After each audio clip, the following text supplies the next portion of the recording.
Well, one of the most beautiful emotions in the league. I talked to Alex Grant and Dalton Townsend, two of his teammates that won that state championship at Nokomis High School right down the road. And one of those emotions that stands out is how that Cooper has built their team. There was no, there is Cooper because he was sitting there. He's a global star now. Everybody knows the name Cooper Flay, but he wants those people who are rooted in his journey to experience that with him. And they were so grateful for that. And this community, what a beautiful, beautiful community. But it is so connected. And forever, no matter where Cooper Flay branches may reach, his flag will forever be planted right here in Chicago. And they will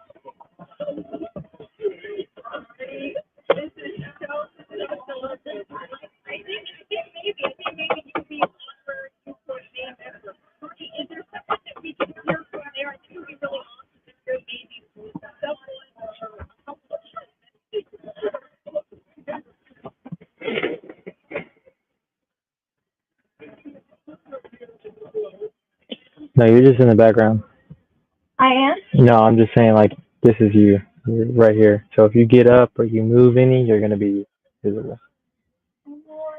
I'm just saying. Are you doing on your... It should be on Facebook. It should be on Instagram. It should be on YouTube. You can check Instagram or something to see what's going on.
Dang, this thing is taking forever to load.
they're going to need to find a temporary replacement for Kyrie Irving and Cook and this is a win-now team. When you look at the Dallas Mavericks, this is the roster of Kyrie Irving, Jimmy Clay Thompson, Cooper Flag, Anthony Davis, and Derek Lively. But this is the roster for Christmas. So Dallas is going to go out with three to keep starting. And they're going to go out to get starting level 12 guards. They have to find $7 million to play on this section to serve as a temporary replacement until Kyrie Irving gets back. What's going on, Lane?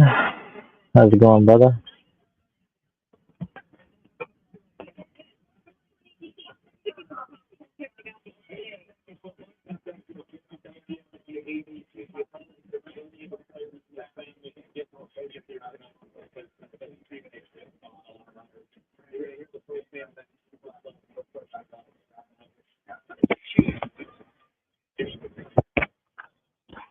You got a favorite NBA team, Lane? I don't know who you root for.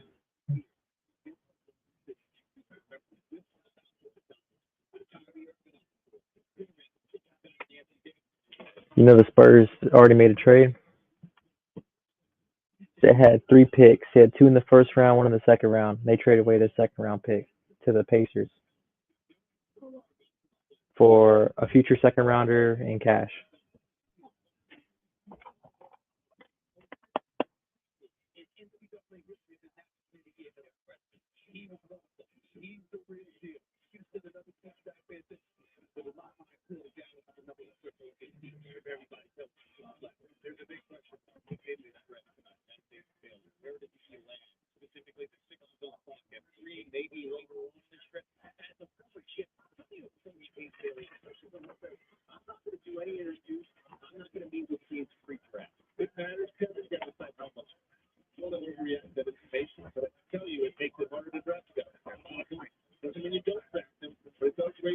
You going for the Lakers? They need somebody good. I don't even remember where they're picking. The Lakers are probably going to draft big. Maybe it's a wing also. I don't know. I don't even know if they have a first round pick. I don't know why I'm blanking on the Lakers in general. But I think they don't need a guard. I wouldn't draft a guard if I were them. It would have to be wing or big. They clearly need a big from how they looked at the end of the year. Yeah, Lakers only have a second round pick, so that's gonna be fun trying to see who they get there. Who do I think the Spurs are gonna get? Well, the Spurs hold the second overall pick, and they'll hold the 14th pick. So going number 2, I'm pretty confident they'll take Dylan Harper. I'm like 99% confident that they'll take Dylan Harper. Only way they wouldn't take Dylan Harper is if they're getting Cooper Flag, or if they're getting Giannis, which I don't think is going to happen. And I don't think we're getting Cooper Flag either. So I think the Spurs are going to draft Dylan Harper at 2. And at 14, it could be a different number of players. I mean, I doubt they would draft a guard again, but there's a couple of bigs that they like. I think my favorite pick would be if Derek Queen fell to 14. That would be a home run. But, there's some other players that I like too, like Nick Clifford from Colorado State. Cedric Howard's been catching my eye. That's just a very mature basketball player. Dude was so good at the D3 level that he declined playing for Duke this year. Duke was begging him to come play for their program, and instead he just went to the NBA. I wouldn't be mad at that either. So Cedric Howard, Nick Clifford, Derek Queen. If Malawach fell, Common Malawach. I think there's only like one guy I'd be disappointed in, and that would be like Joan Behringer. And it's just because he's a little raw. He's going to need a few years in the G League. So.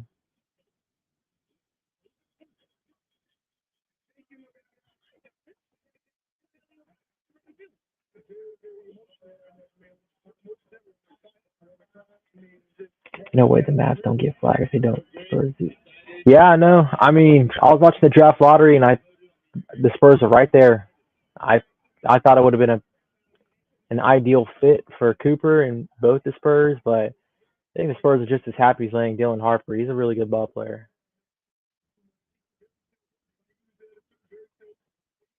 Very classy. I like his all black suit.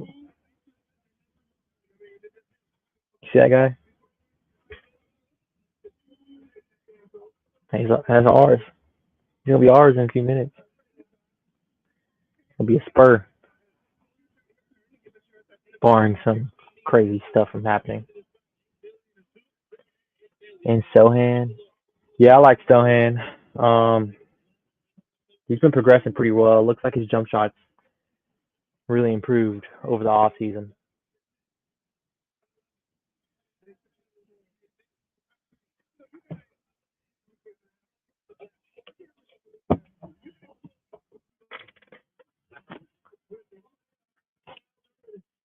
Ready to get drafted, man. Ready to step into a new chapter of life. I'm ready for it. So I'm preparing for my life. All right, guys. Well, congratulations. Another night you get to share together. I can't wait for you to see each other's opponent at the next step.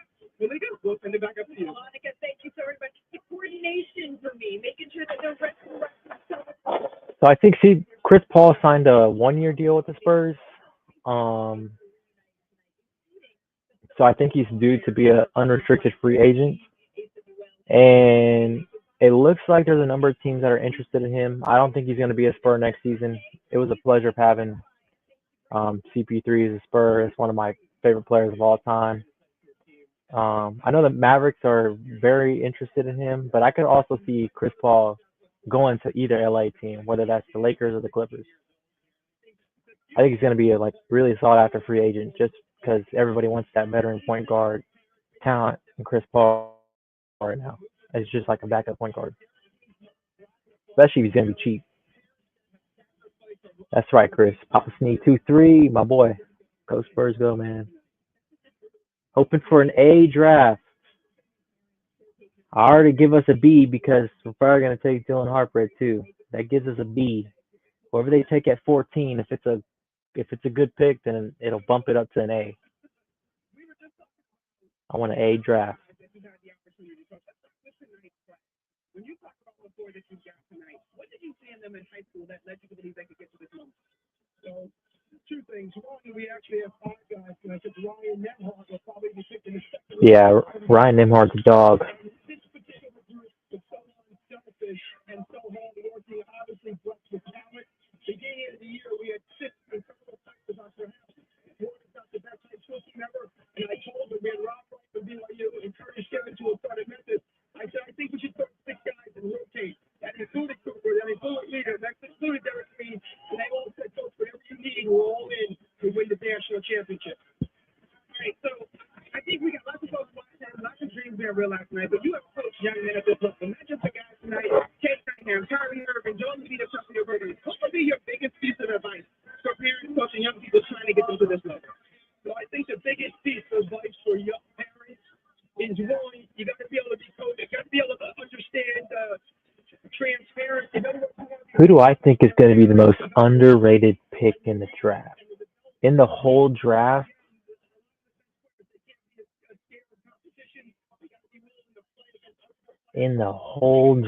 I'll tell you what. I'll give you the first round tonight because that's what's going on tonight. Tomorrow's round 2. In the first round, I think the most underrated pick is going to be Derek Queen. And the reason I say that is because his range is kind of all over the place. I've seen him as high as 6, and I've seen him as low as 15, 16. I think Derek Queen, under the right team and development, could be a really good player, all-star level talent. So he was really good at Maryland, and I like Derek Queen. I think he's in the first round for sure. I think he's the most underrated right now because I do think in my head, in my personal big board, he would be a top 6 player for sure. He was crazy good as a freshman at Maryland. And if you watch March Madness, he had a game winner, and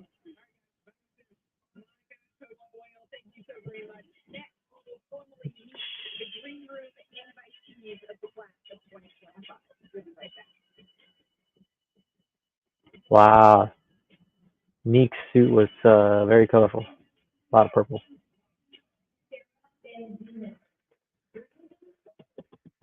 What about the most overrated? Most overrated player. Hmm. I don't know. I really like this class a lot more compared to last year's. Um, let's see. Most overrated.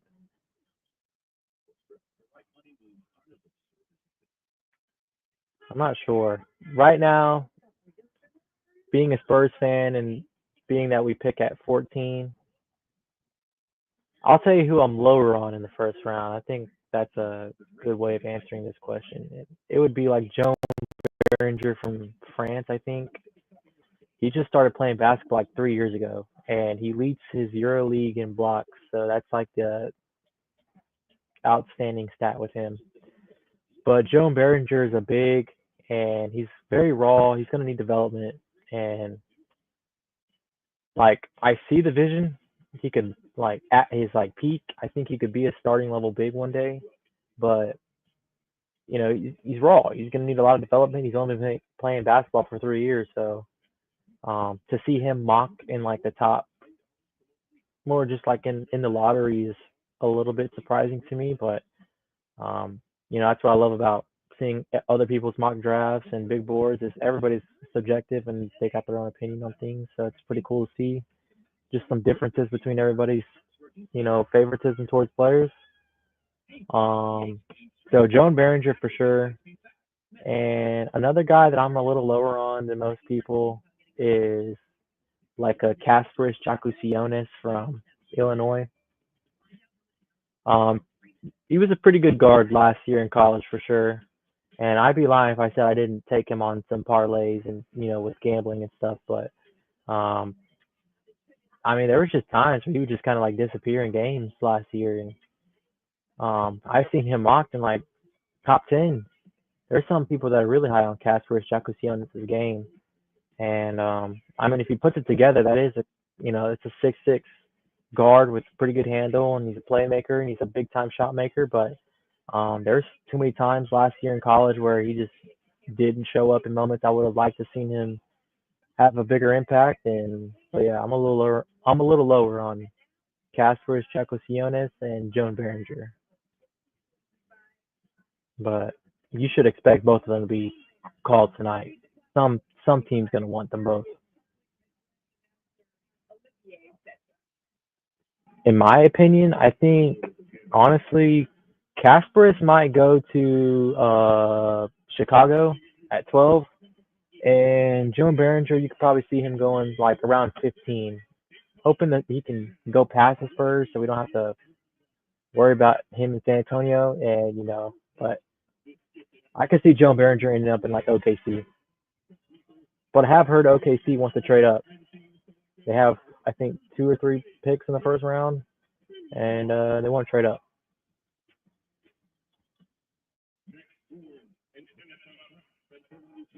Yeah, there's Joan Behringer.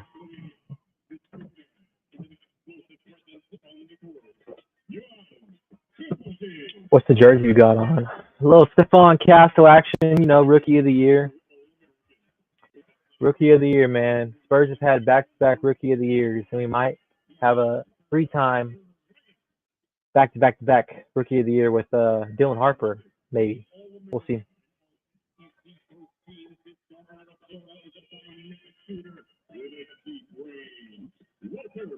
Whoever's in the live stream, I want y'all to comment. Who's y'all's favorite player in this NBA draft? Who is your favorite player?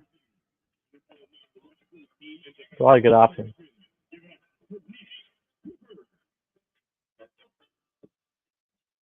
Phone cap, so I'll be back. Yeah, no worries, man.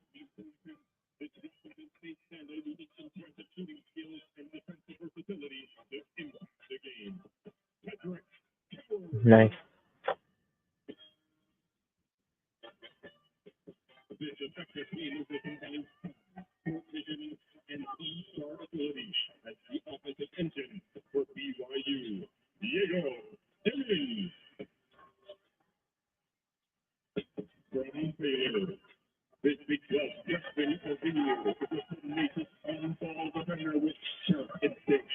He is DJ Dallas taking Coop. They have to. Yeah, I'm pretty 99.9% sure that Cooper Flag is ending up a Dallas Maverick. And if they pull some crazy stuff and decide to take Jalen Harper one, then Spurs will gladly take him.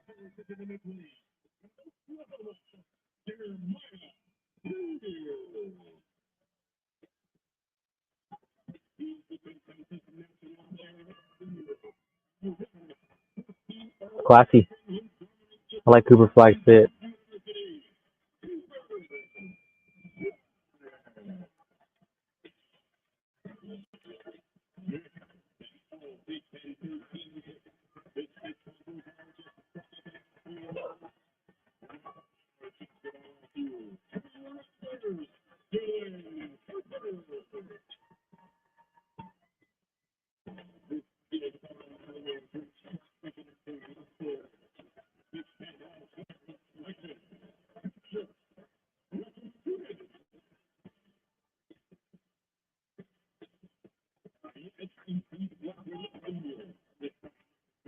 Trey Johnson.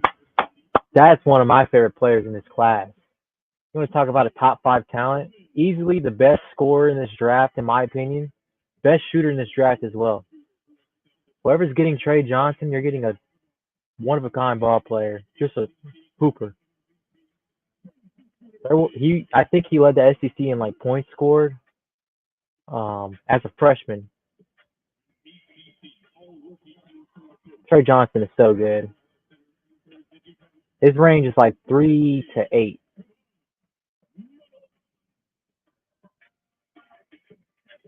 Who's your favorite player in the NBA right now? Favorite player in the NBA right now? I don't know. I like a few. Like from the Spurs, I love Wemby, love Castle. I'm gonna like whoever they drafted to. Probably Dylan Harper. I'm a big fan of Cade Cunningham. I was huge on Cade Cunningham coming out of Montverde and Oklahoma State. So I love Cade Cunningham. Love Jason Tatum. I'm a big Jason Tatum fan. Love his game. I know Kawhi Leonard did the Spurs wrong, but I'm a big Kawhi Leonard guy. I like Ant. Ant's fun to watch. I like Tyrese Maxey from Philadelphia. He's pretty cool.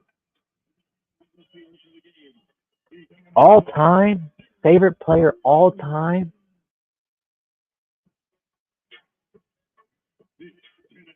I don't know. That's hard, bro. I couldn't even tell you who's my favorite Spur all time. I'll just name some of my favorite like all time players, like Tim Duncan, goated. Monta Ginobili, goated. Tony Parker, goated. Kawhi Leonard, goated. Danny Green, goated. Patty Mills, goated. Who else? Boris Diaw, goated. Matt Bonner, goated. Chris Paul, goated. Kobe, goated. LeBron, goated. I was born in 2001, so I didn't get to see Michael Jordan play. So, yeah.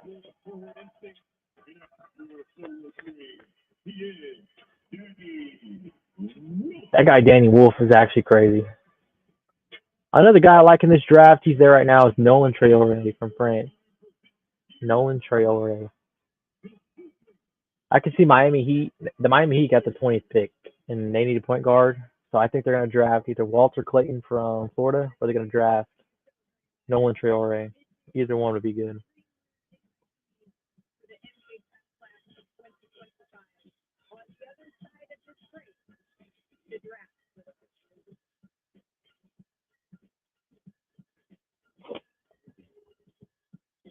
Oh, 01 Unk. Yeah. I'm not Unk status yet. I think once you turn 26, you're officially an Unk. Because you're closer to 30. So until 26, I'm not Unk yet. Baby Unk status right now. I'm 23.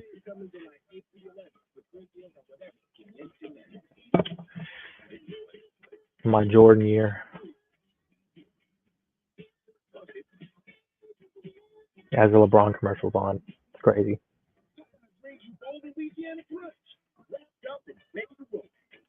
Almost there, man. Y'all like eating Popeyes? Popeyes is pretty good sometimes. I'll tell you what, to the Bastrop location, they do not butter their biscuits. Makes me sad. You hungry?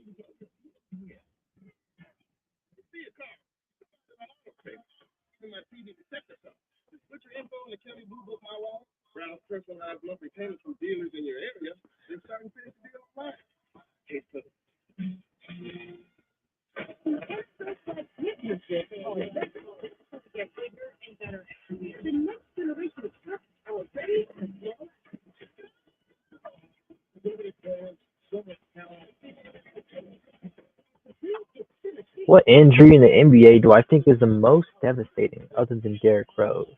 It really hurt me in like, well, I mean, you want to talk about injuries that are devastating. We got to talk about Kawhi Leonard getting hurt in like 2017.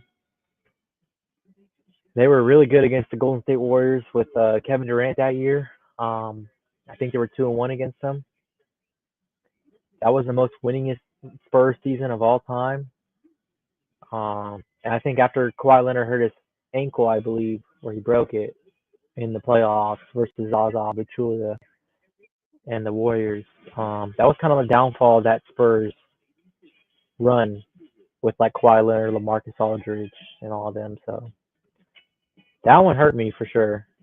Isaiah Thomas was another one that hurt me. I loved watching Isaiah Thomas play, 5'9" point guard for Boston. He was like top 3 in MVP voting one year. He was averaging like 30. His sister passed away in the off season, and he just went insane. He was putting up like 40, 50-point games at 5'9". Um, he gave his all to Boston, and then he injures his hip, which is a huge injury for point guards, short point guards like him that rely on their hips for like agility and speed and athleticism. He didn't have that burst, and he, desperately needed that burst. That was a huge advantage of his game. So after that happened, Boston kind of did him dirty, traded him to Cleveland, and he never got like the money he was potentially looking like he was going to get. Because if he was healthy and he made a good run and say he made the conference finals or the NBA finals that year, you're probably talking about Isaiah Thomas making like 30 plus million annually, and that would have been like life changing money. So yeah, those two injuries kind of were devastating. They just gave up on him. If you're talking about Isaiah Thomas, yeah, they did. They did kind of give up on him, and there's a couple teams that like give him a chance in the G League or something, but that's not the same.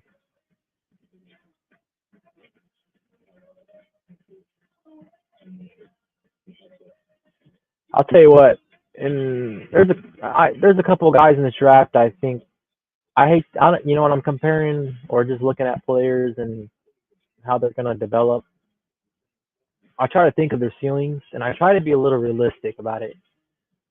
Because not everybody in the draft is gonna have all NBA type ceilings, but if they got all star potential or starter potential, I'll talk about it and talk about ways they can improve their game.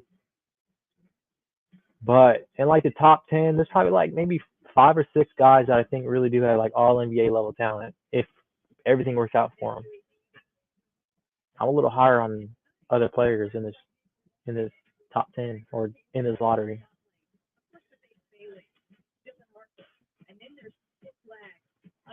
Honestly, bro, if Halliburton didn't get hurt, it was going to be a tough game for OKC to win. I think it would have been peak basketball, would have been an amazing game 7. Because I don't think at any point in this series did Halliburton come out that aggressive, like scoring wise. And he was like 3 for 4 from 3. But he was playing on an injured calf, a strained calf. And when you play on a strained calf like that, it makes you more prone to have Achilles injuries, and that's what happened. He ruptured his Achilles, unfortunately. So that sucks. Wishing the best for Halliburton. I know he's going to recover. Um, Pacers got a good team. They'll probably be back in the playoffs next year, making another run. So I do think, if he was healthy, Pacers probably had a good shot to winning that game. Good evening, and welcome to the 2020 It ended up to me to pick a winner because I thought OKC was gonna win, but I, Halliburton looked amazing that first quarter. in the heartland of America. Yesterday, 500,000 people. Yeah, he's gonna be out the whole year. Usually with an Achilles injury like that, it takes about 12 months of recovery. So you're probably looking at superstars in the East like Damian Lillard, Tyrese Halliburton, and Jason Tatum all out next season with rehabbing and recovering from that. All of them have a ruptured Achilles, so yeah. The East is going to be a little wide open next year. I'm expecting the Pistons to make a jump. The Knicks have to be going all in with the kind of roster they got. I don't expect Boston to take a back seat, even with Tatum getting hurt. Watching film and pushing themselves to be the very best. What's going on, Isaiah? Which of the players drafted will be the next key piece of a championship team? With 7 different champions over the past 7 This years. dude Ace Bailey is smiling like crazy right now. What does he know? What does Ace Bailey know? That boy cheesing. Maybe he's just so surreal. Like, imagine you're in this moment. You're one of these stars about to get drafted to the NBA.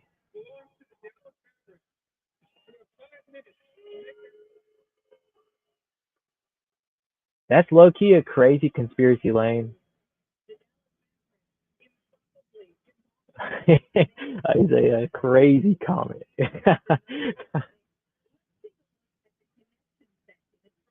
Ace doesn't know shit. With who's represented him and how they handle this pre-draft process, I bet you he probably doesn't. I mean, he probably got a promise from Washington at 6. I think Washington would be excited about Ace Bailey. In truth, that's a top 5 talent. So if you're getting him at 6, that is technically a great pick.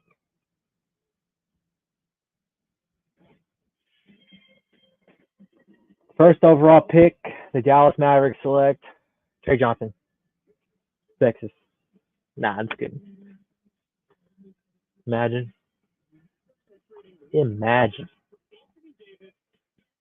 Nah, the Mavericks are going Cooper Flag. One of the easier picks to make. Cooper Flag's going to make them a really good team. So I think Shea deserves the MVP.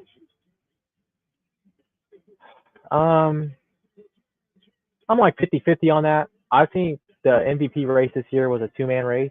I think Nikola Jokic had an amazing year, probably his best year of his career, despite having a little bit worse of a team. And the Nuggets were banged up all year, and you can see it in the playoffs. They were a little banged up, and they didn't have to fire their coach at the end of the season. They had an interim step in for them. They were just asking Jokic to step up even more than what he has already, and he was playing like an MVP all year. So it was always a 2-man race. I think you could have given it to Jokic or Shea because I think Shea also deserved it. OKC was the first seed, and they were really good all year. They won the finals, and a lot of it was because of how good Shea Gilgeous was. I mean, I think he was a scoring champ this year, so I'm not mad that Shea got MVP, but I don't know. I could hear the arguments about Jokic being a little robbed because he had his best year of his career, statistically speaking.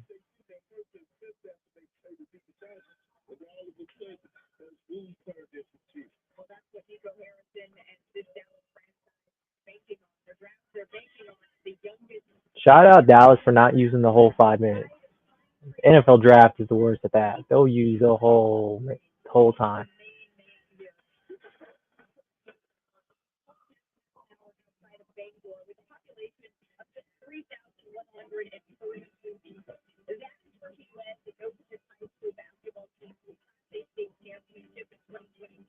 The hype for Cooper Flag. I've been watching Cooper Flag for a couple years now. Really good player.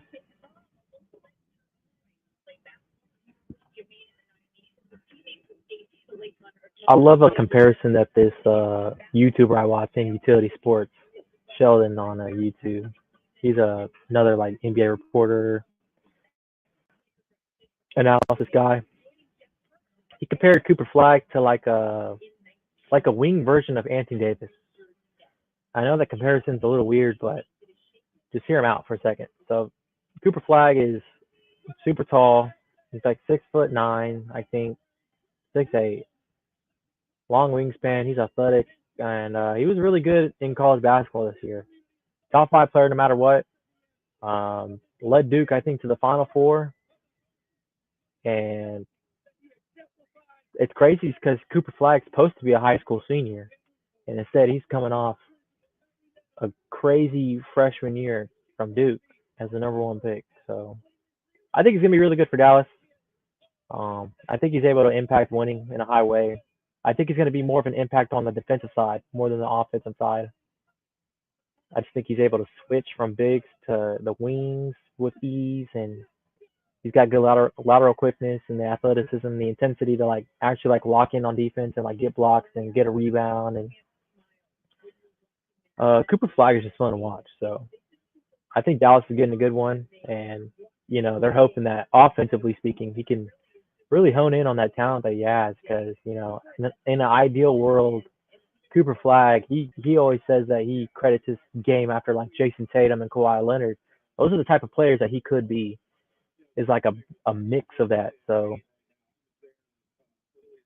they're going to count on Cooper Flag being a huge part of that team. So what player had the worst fall off this year? I don't know. I'll come back to that one, Lane. I'll come back to that one. I got to think of some players in the back of my head. Who do you think the Spurs are going to do with the 14th pick? What's up, my dad? How are you doing? Miss man. All right, 14th pick.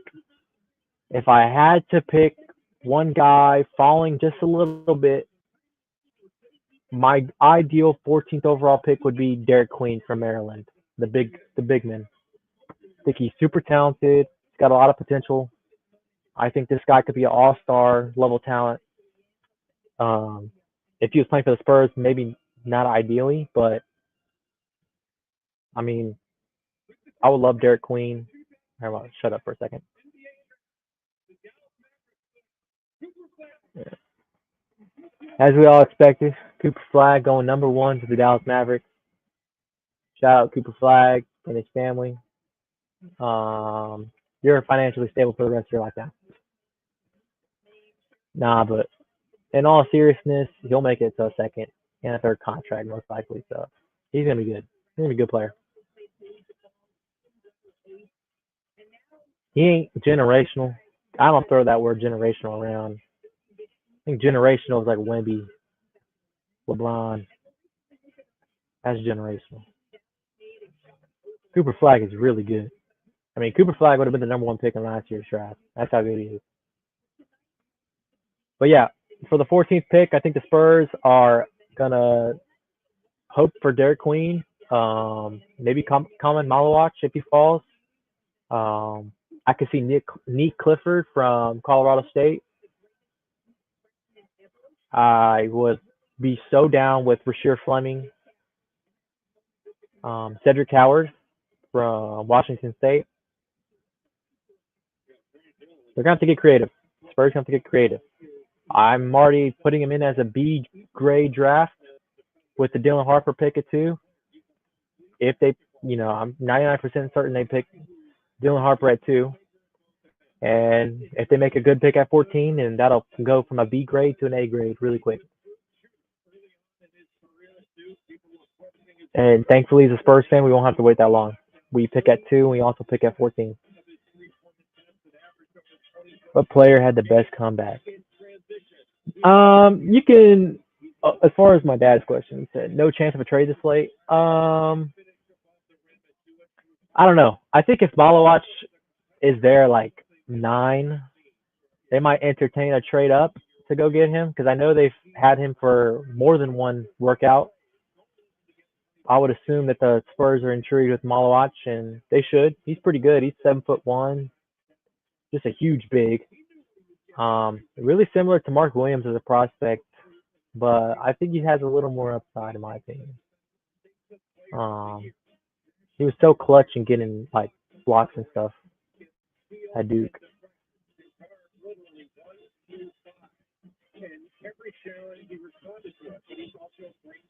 Only way the Spurs are trading this pick is if it's for Giannis.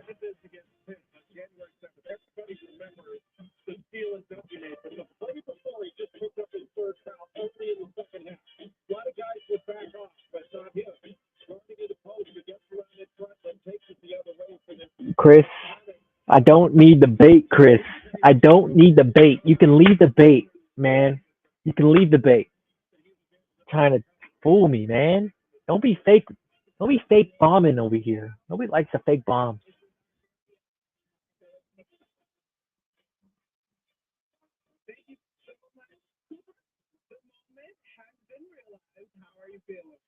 Amazing. It's a dream come true to be. T.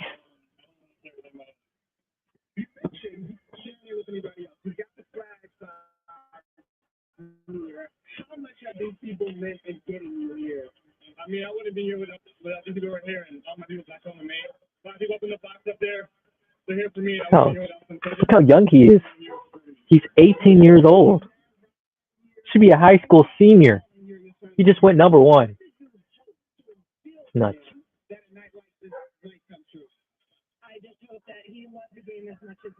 Chris, if it's for Giannis and we get to keep everybody else on our team, then I would do it.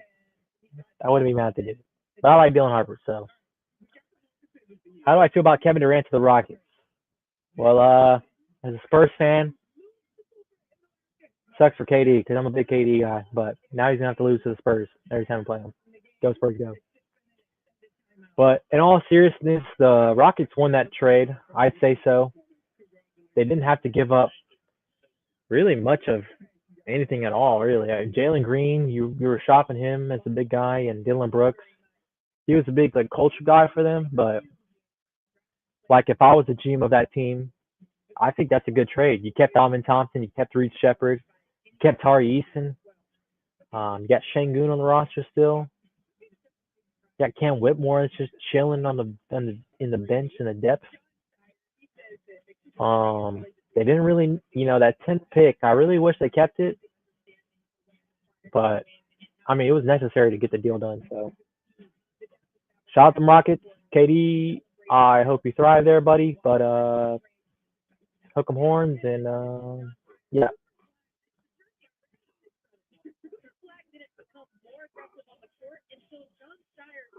Cooper Flag's wearing 32. How do we feel about that, y'all? 32. Y'all want to know who else wore 32? Shaquille O'Neal, I think. I decided that Hook'em hater, Isaiah, not cool, Trucker Isaiah is the next Stephen A.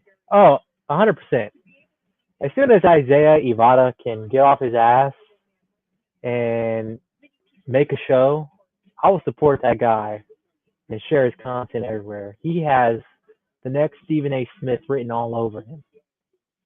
Just super opinionated and elite baiter. He would do numbers on ESPN. So whenever Isaiah wants to get off his ass and start making content, I will proudly share that because I think he's going to be really good at that if he pursues it. Gig 'em. God, gig 'em. Nah, I'm just kidding. Welcome. Jason Kidd, number 32. The San Antonio Spurs select Dylan Harper.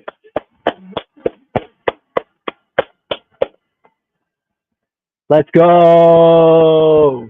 Let's go. Dylan Harper's a Spur. I expected it. Really good pick. Really good pick. I think he's going to be able to fit in with the Spurs culture right away. I think him and Castle are going to be a great dynamic duo alongside Wemby for the whole future.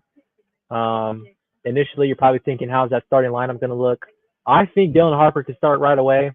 I think they can usher out a lineup of De'Aaron Fox at the 1, Harper at the 2, Castle at the 3. I think Castle is big enough to play the 3. We just saw the Oklahoma City Thunder win the NBA Finals with like J-Dub starting at the 3, and J-Dub's like 6'6", 6'7". Castle's the same height or even taller, so I think it's doable. Sohan or whoever you want at the 4 and Wemby at the 5. I think it's a great starting lineup. I think they're going to grow. I just think Dylan Harper's going to be a good player. I think he's like a Brandon Roy, a Cade Cunningham type. He's got that James Harden to his game a little bit. Not saying Dylan Harper's ever going to win an MVP, but this is a really good player.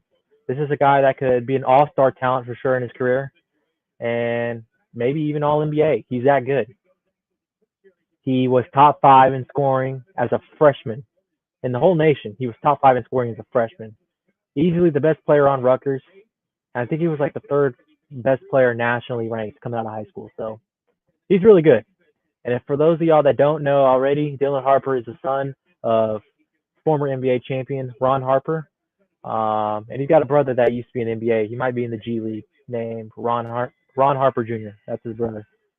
But Dylan, I think he's better than, you know what? It's super premature to say he will be better than his dad, but I hope he's better than his dad. I think he's going to have the potential to be better than his dad. So I'm very high on Dylan Harper. Right now, the Spurs have a B grade draft out of me. Whoever they take at 14, if it's a great pick, then we'll bump that up to an A. Yeah. Damn, that sucks. Yeah, Dylan Harper, man. Welcome to the Spurs. I'm definitely going to be getting this jersey pretty soon. Great player. We got our left-handed Cade Cunningham. That's what we got.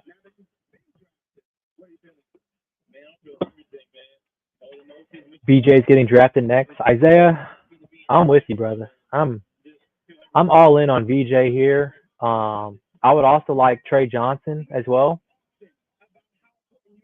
But I think I think Ace Bailey kind of burned his bridges with Philadelphia. So I would expect BJ Edgecombe from Baylor or Trey Johnson out of Texas.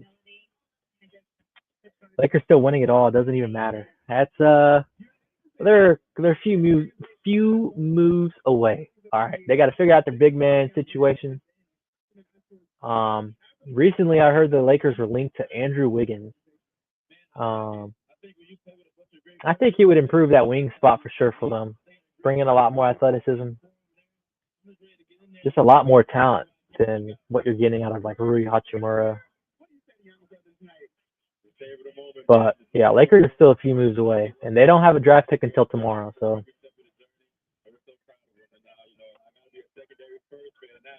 that's right, Ron. You want to come play for the Austin Spurs, Ron? You can make that happen. Get you a little two-way. Get Ron Harper Jr. up and on.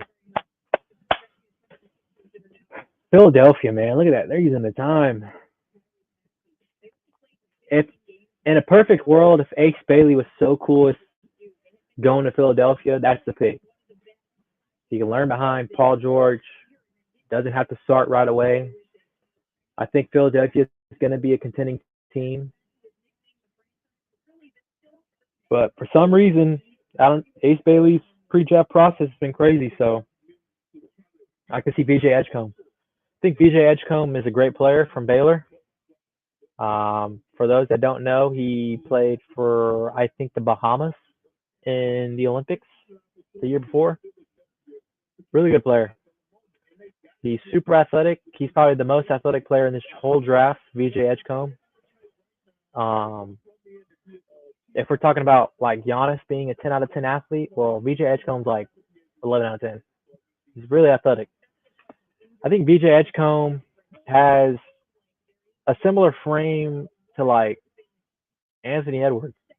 And I think that's kind of like the mold. That's kind of like the ideal archetype for him if he wants to be the next Ant. I'm not saying he's going to be the next Ant, but I think he's got that type of potential. I think a safe comp for him would be like a Victor Oladipo. I think he's going to be a productive all-star type guard slash wing. He's a bigger guard. He's like 6'5", 6'6". Do you think in like the next 5 years Bronny will be any good? I hope so. I like Bronny.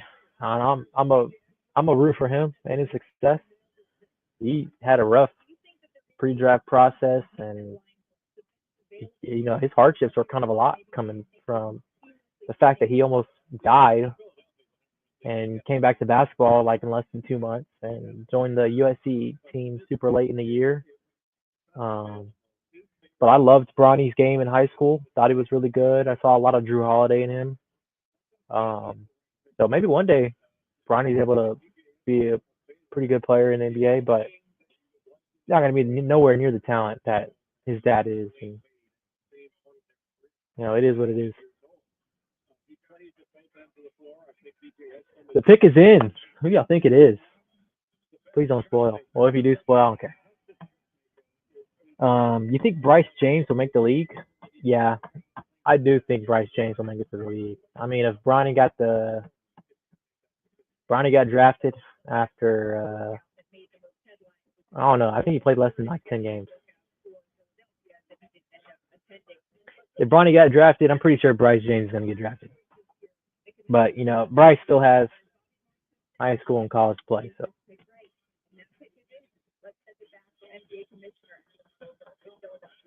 I do think Jerry McCain will make a huge comeback. I was a big Jerry McCain guy. In the 2025 NBA draft, the Philadelphia 76ers select VJ Edgecombe. Nice. So we just talked about VJ a little bit. Now we can officially say he is a 76er. I really like his game. I think he's kind of got that Anthony Edwards type upside, but it's safer to say that he's got that Victor Oladipo type potential. And he's just a superb athlete.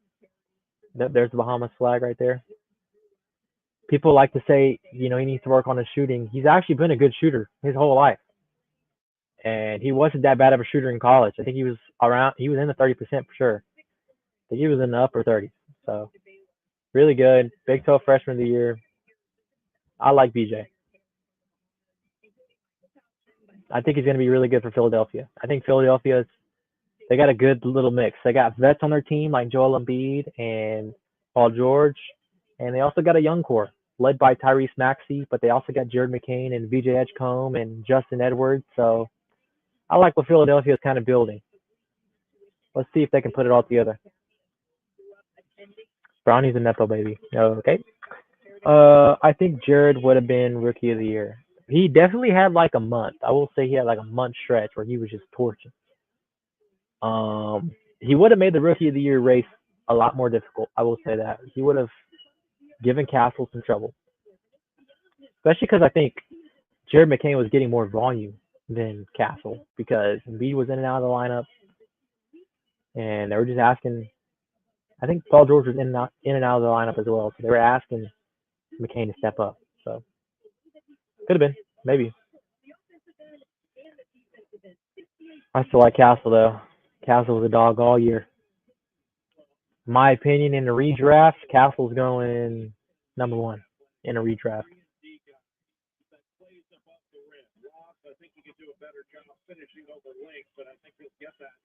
Yeah, I'm just looking at some of these athletic clips from VJ. Crazy. Who's all in here? Let's see. Lane, Isaiah, DeMarco. That's good. Family. Allen. My dogs. Y'all think? Well, let me ask y'all this: who's going to be the first player to get drafted tonight? I mean, not drafted, Let me rephrase that. Who's going to be the first player to get traded tonight? Charlotte's picking here. I don't know if they're going to trade down. The question is who they're going to take.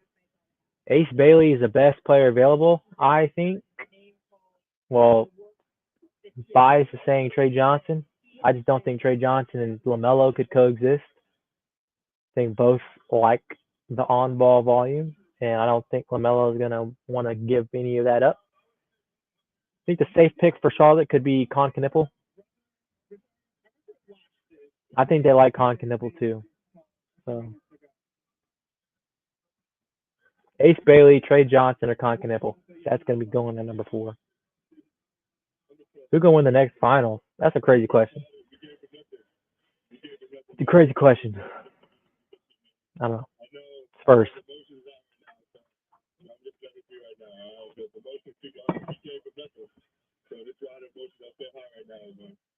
In your feature, DJ, we started talking about playing basketball in the Bahamas. 12-year-old playing against men. I'm going to ask you about your brother.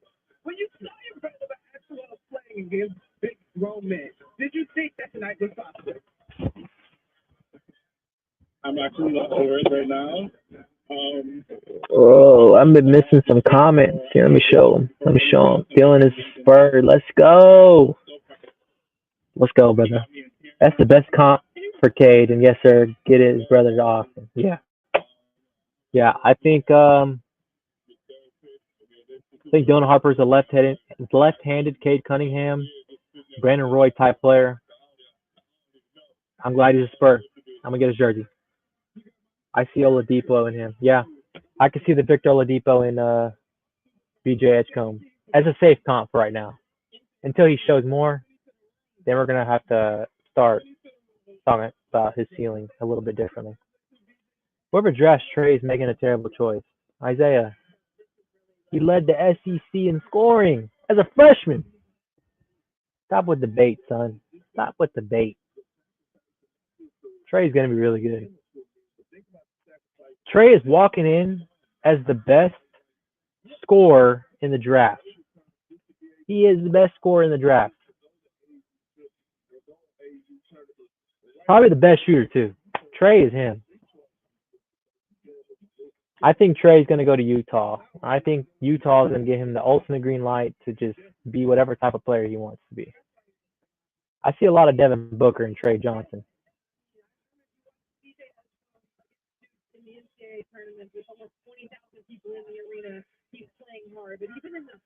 Let's see the jersey. You want to see this jersey, Andy? What's up, Carissa?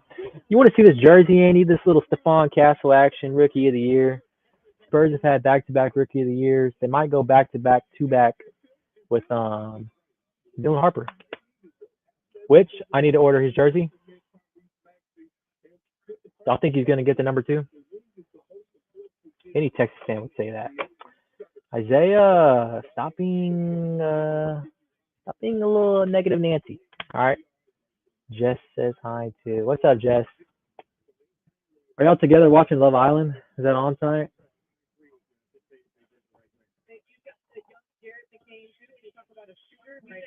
I gotta lock in. I told Jamie I have to start watching it. I gotta lock in. I can see Trey in Utah. Shut up, Isaiah. Trey was great. That's right, Carissa. Let him know. Isaiah is a huge Aggie fan, so he's not gonna like anything positive about Texas.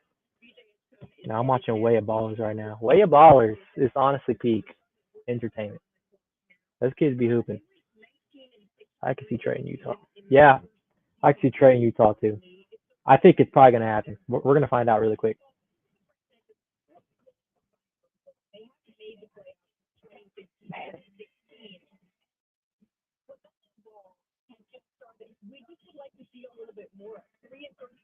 I think Utah has an important pick to make here because I think it's been so long since I don't think they've ever been like steadily good in their franchise.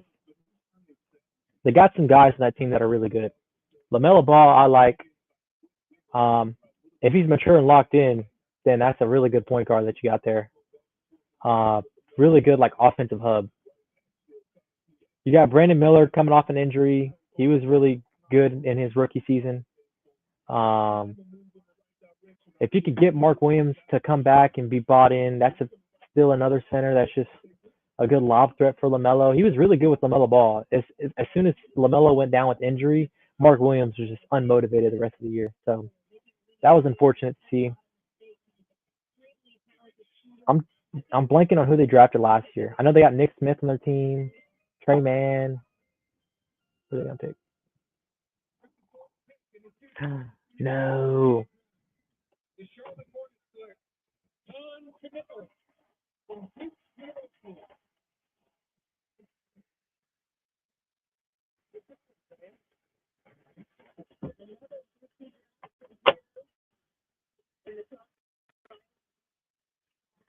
He comes from a basketball family here. His mom, Shari, is the all-time leading scorer in Wisconsin Green Bay women's history. His father played collegiate ball, and actually, this is my favorite fun fact.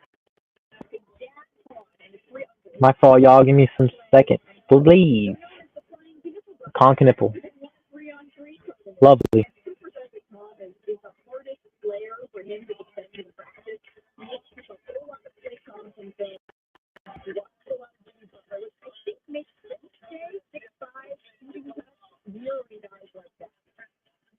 Well, he's the best catch and shoot guy in this draft. Continental got deep range, shot 48% on corner threes, and his shooting mechanics and his shot preparation. 1 second, y'all. I'm trying to add Instagram back to this live. And he catches it to shoot it, and you've got to take that shot away from him. And he can get into the lane with his strength and make plays off the 2 feet. But as a shooter, maybe like him in this draft. He was catch and shoot. Okay. And that shot gives him such credibility. He can drive and close out. And again, playing on 2 feet. But one of the great things about Continental. Connect streaming software to go live. He's physical. He gets loose balls, but that shot. Dang, I'm gonna have to stop this thing. Right. Can we go live? Are we live? I hope so. So sorry about that.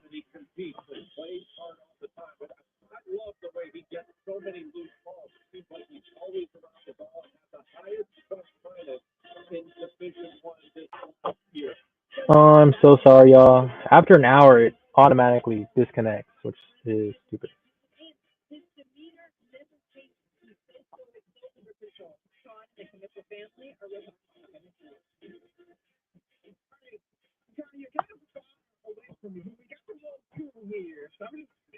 Wow, those jeans are working crazy. I mean, it's such a blessing from God to be able to enter the NBA, but to be able to share with your family, it's beyond comprehension. So it's such a special moment for us. Can't post comments from destinations. Well, I'm not posting any comments. Who else is in here? What's up, Chris? Sorry, I disconnected. After an hour of going live on Instagram, it'll automatically shut it down, which is so stupid. So I might have to do it one more time tonight. But we're vibing. We're rocking through it, you know? Colin Knippel to the Jazz. Safe pick. Oh, no, not the Jazz. I'm sorry. The Hornets. It's a good pick for them. It's a safe pick for them. I don't know. Throughout the year, Colin Knippel is not as athletic as Derek White, but I think he's going to have that type of impact as like just a really good supporting player for that starting lineup, both offensively. Now, on defense, he's not going to be like all NBA type defender, but I do think he's one of the greatest shooters in this draft, and he's going to be good. He's a smart player. He makes the right moves, and he's not that bad as a playmaker either. He takes care of the basketball. He's not going to do anything stupid. He knows his game. So I think it was a necessary pick for the Hornets. They had to hit on this pick. Last year they took Tejon Saloon, and that was more of a project player. Ace Bailey wouldn't have been bad. If you could make it work with Trey Johnson, that would have been a good pick. But Colin Knippel was a safe pick out of the Hornets here. I like it. Good boy. Hope you're doing well, fam.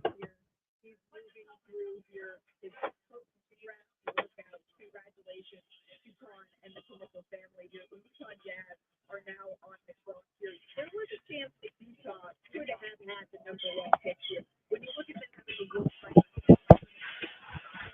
the Utah, take Dre Johnson. Unless you're convinced that Ace Bailey could be good for you, take Trey Johnson. Boy. Your stories are always enjoying to watch. I will say that. Boy, just living his life. Love it. Well, they got two of the best in the You got Danny Ainge and Austin Ainge. Right? Danny drafted Weaver. You know he is big. But it's with us right now. I mean, we've been waiting to see. They've been talking about trading the big, but obviously they're about to do stuff right here. when you're looking at the best available here, Jay, who are you from the Lions?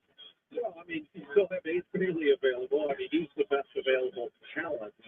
But who knows? Like he could go here. He could go as well as Ace. But Trey Johnson, another outstanding shooter out of Texas, a big guy. Come on, Malawak from Duke. You could see him going there. Colin Murray Boyle out of South Carolina, ranked higher than I think some other drafts. Left-hander, really versatile. Who is gonna be the pick? There are a lot of ways they could go here. But Who is gonna be the pick? What's up, Brian? How you doing, my boy? How are you feeling after the Spurs pick with Dylan Harper? I think you're a Spurs fan. So who do you think they're gonna pick at 14? You think someone's gonna fall? I wanna hear your honest takes on 14 because I don't know how to feel. I think Trey Johnson's the pick here, man. Trey Johnson in the green room right now, waiting for his moment. This year he has been initiated into this NBA brotherhood, and Ace Bailey as well. Whoa! I got spoiled by Shams. Shams bomb. The Utah Jazz are going with Ace Bailey, bro. Wow. with the fifth pick in the 2025 NBA draft, the Utah Jazz select Arias Ace Bailey from Rutgers University.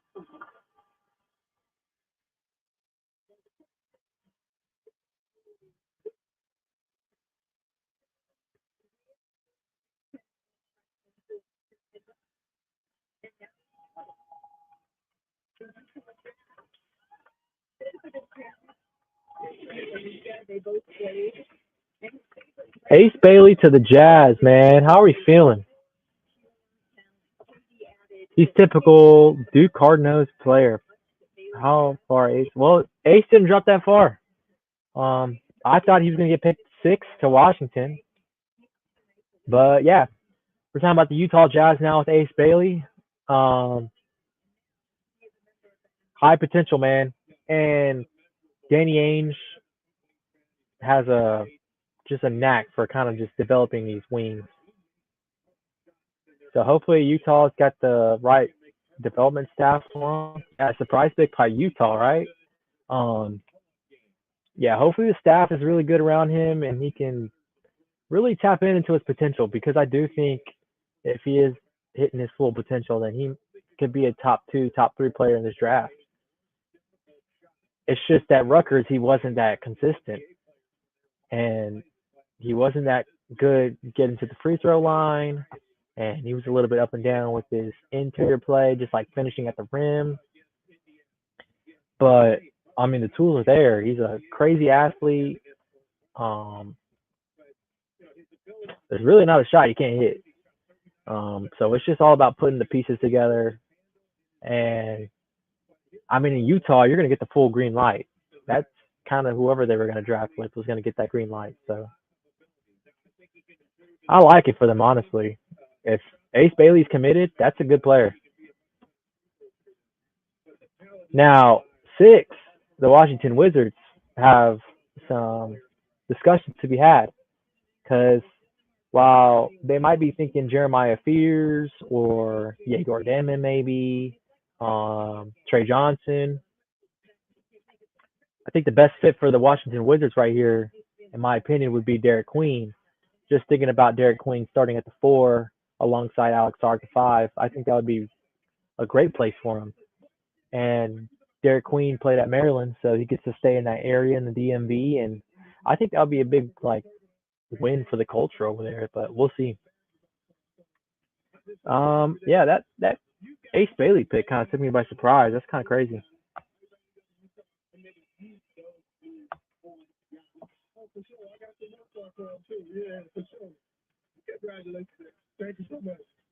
Who y'all think's gonna get drafted here to the Washington Wizards? I love the confidence. I love the swagger here that we get to see from Ace Bailey. Now that he knows where he's headed in the NBA, tell him to be the Utah Jazz. Six of the 2025 NBA draft are in. The Utah Jazz, the Washington Wizards are on the clock in a night that started with Dallas drafted Cooper Flag. Am I missing any trades or anything?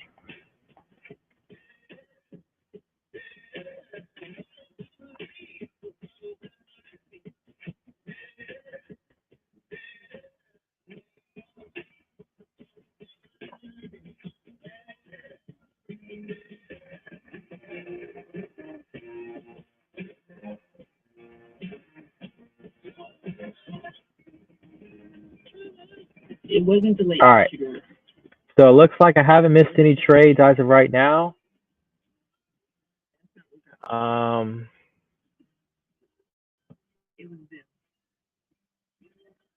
know the Bulls are actively shopping Kobe White. They just can't afford to pay him and Josh Giddey. I would expect Phoenix to trade Bradley Beal and maybe their pick and swap with like Brooklyn or someone. I know the Celtics are kind of shopping their players right now, or just gauging interest for Derek White and Jaylen Brown and even Anthony Simons.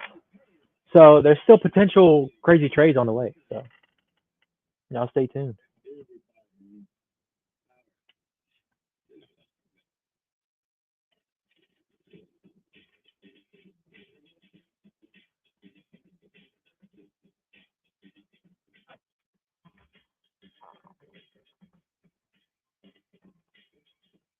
And if anybody's interested in joining, I'm more than glad to add you to the StreamYard. Just let me know. And as long as you're not a bot, I will consider it and send you an invite. You can slide on over and, we can talk about it. Talk about what's going on, react to things, all that fun stuff. So if you're interested in joining, let me know. Slide you an invite. Washington's really letting this go all the way down.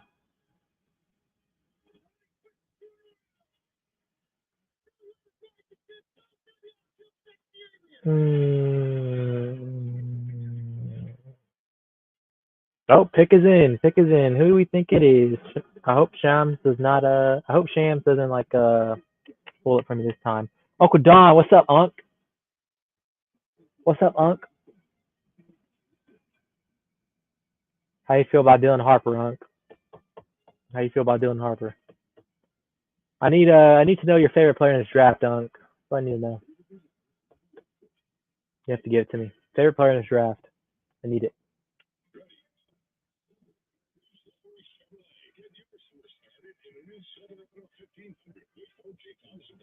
It's not a maybe. I need it. So keep typing. If you don't answer, I'm gonna call you. Yep, I'm gonna call you.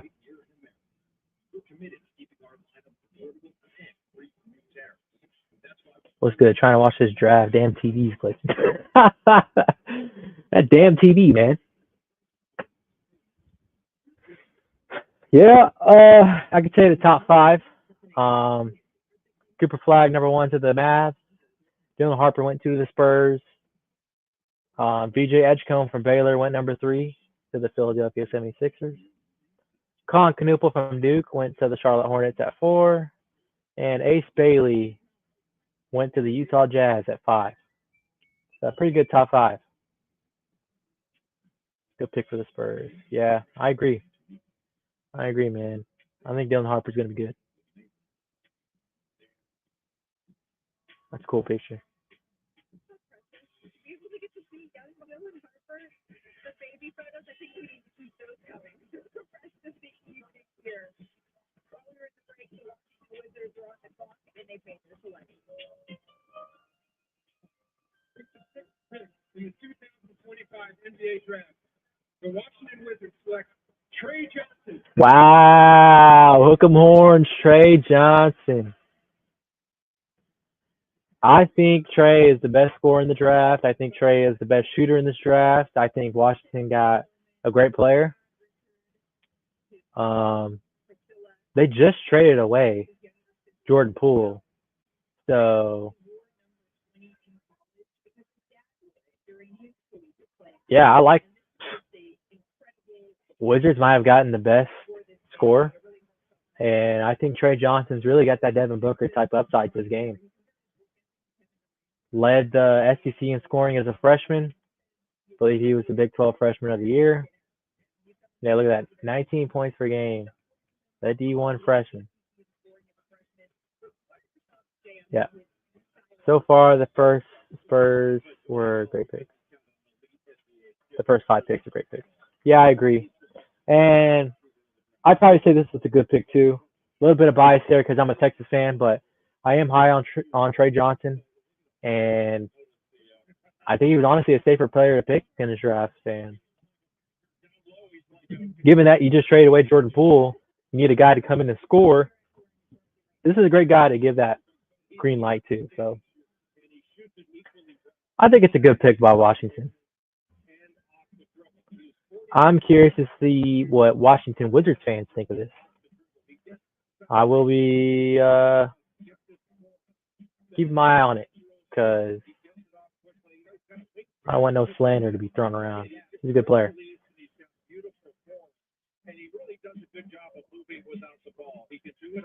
So he's just a tough scorer. Like, none of his points last year were easy, and the Longhorns didn't have much offensive success outside of him. So he's good. I think by the end of year 1, year 2, he might be better than Devin Vassell. All right, so New Orleans Pelicans, they're on the clock now. I think, well, they're not going to go Jeremiah Fears because they got Jordan Poole now. For those of y'all that don't know, the Pelicans made a trade with the Wizards. So the Pelicans traded away C.J. McCollum, and in return they got Jordan Poole. I'm pretty sure there's some more assets in that deal, but bottom line is they got Jordan Poole now. So they don't really need a guard. I think big man is kind of the move here for them. Yeah, they need rebounders on this team. I think Common Malawak could make a lot of sense. I mean, Yves Messi from Baylor last year was their first round selection. He was pretty good for them, but I think Malawak is a better center. That would probably start day 1. So I could see Common Malawak being the pick. I also like Derek Queen. I still think Derek Queen is if we're talking like best talent left on the board, it's Malawak or Queen.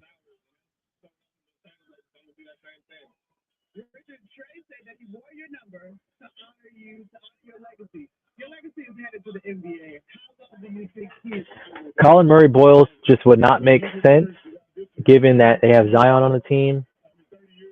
I can maybe see a Noah Sengwe. Yayor Demon. Maybe not here. Carter Bryant would be cool, but again, the fit with Zion just makes it a little lackluster, especially with like Herb Jones on the roster, and they kind of play similar. Pelicans, man, I think this is a big. I think you got to draft a big here, or you trade down. I wouldn't mind that. You trade down, get some more assets.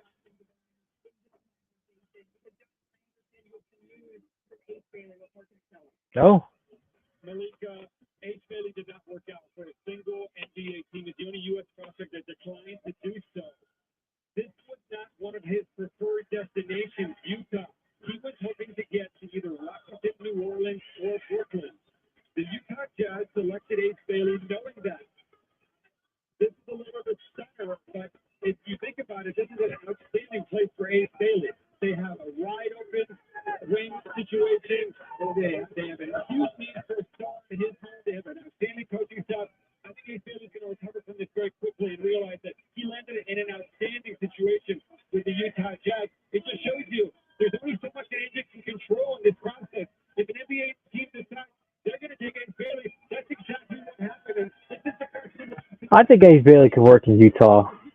Oh, the pick is in for New Orleans.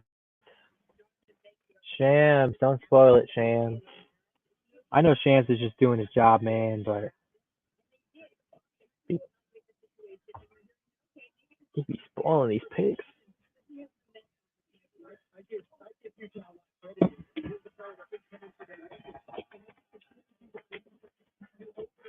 Where are the Pelicans going to go with?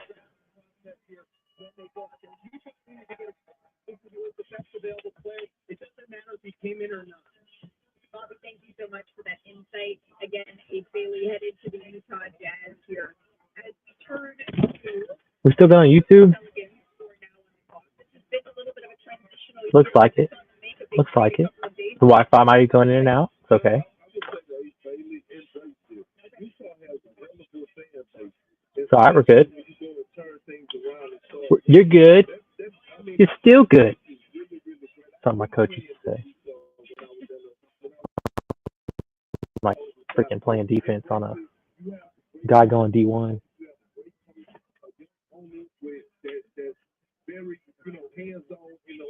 Kendrick Perkins for ESPN. Sometimes when Christopher's talking, just gives me Perkins vibes.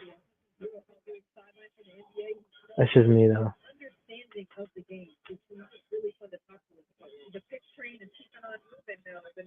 I'll tell you what, Perkins is funny as hell.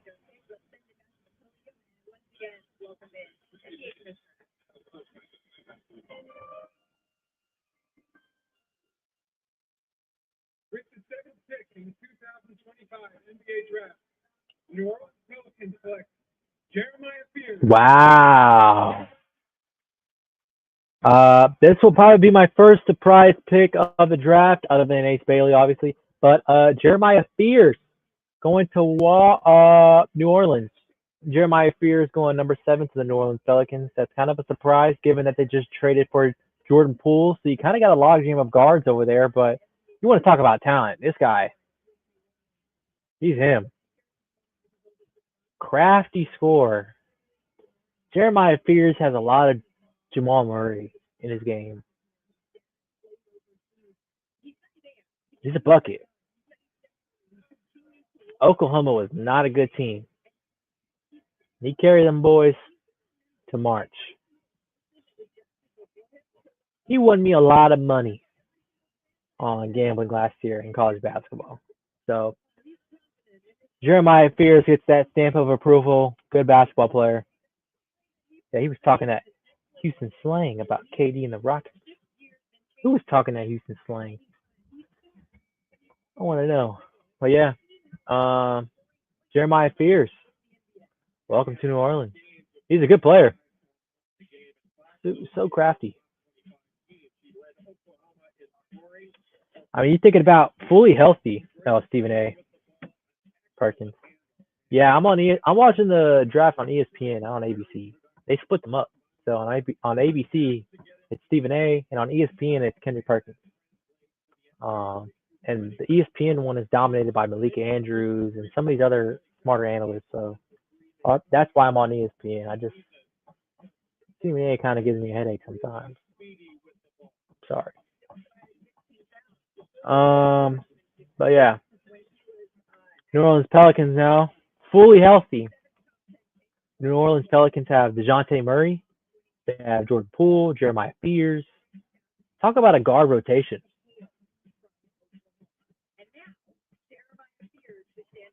Wow. Yeah, I gotta hear his reactions, his thoughts.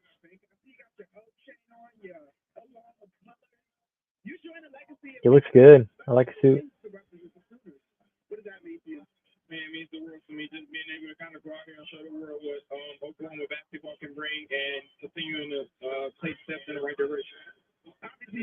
drafted in the NBA, but you also play baseball, you also play football. How do you think your experience? Someone will get traded too. Yeah, I could see that, Uncle Don. I could see that for sure. It's tough. I mean, they traded for DeJounte, and poor DeJounte hurts his Achilles. I don't know what. I don't even remember what it was. If it was his knee or his Achilles, it was a major injury. I like DeJounte, but yeah, it is a logjam of guards for sure. I think he could get away with it this year, given that Jeremiah is a freshman or he's a rookie. So you can tell him to be on the bench and he'll probably be cool with it. Man, you can't spell get out of here without. Yeah, yeah, you can't. Good point. Good point. That OU team was bad last year, and I'm telling you, Jeremiah Fears carried them.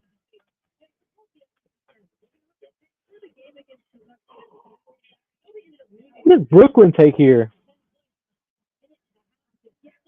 I could see Yegor Demon. I could see a Jakusionis right here. Malawatch is still available. Thinking for the Spurs, you need to start thinking about calling up. If you're the Spurs, you start thinking about calling up because Queen and Malawatch are still available.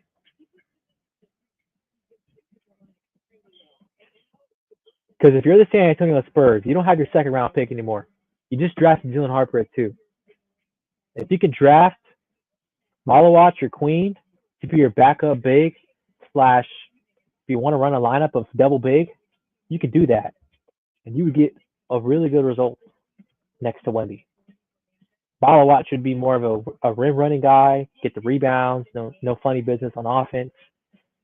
But he's massive. He's like 7'1", 7'2". With Queen, you're getting more offensive upside. He can shoot the ball a little bit, put the ball on the floor, operate as a playmaker a little bit. I would be ecstatic with either one. I think the Nets probably could have taken one of these guys right here. I don't know. I don't know who they're going with. What's up, Isaiah? Welcome back. Welcome back, my boy. Isaiah, you missed a few picks in the reactions. I need to know your thoughts on, I guess, Ace Bailey to the Jazz. Need to hear your thoughts on, I don't need to hear him on Trey Johnson. You're just going to talk down on the boy. Need to hear your thoughts on 7 with Jeremiah Fears going to New Orleans in that log jam they have at guard now with DeJounte Murray, Jordan Poole, and now Jeremiah Fears. What are your thoughts, Isaiah? Start leaving them in the comments. I need to read them.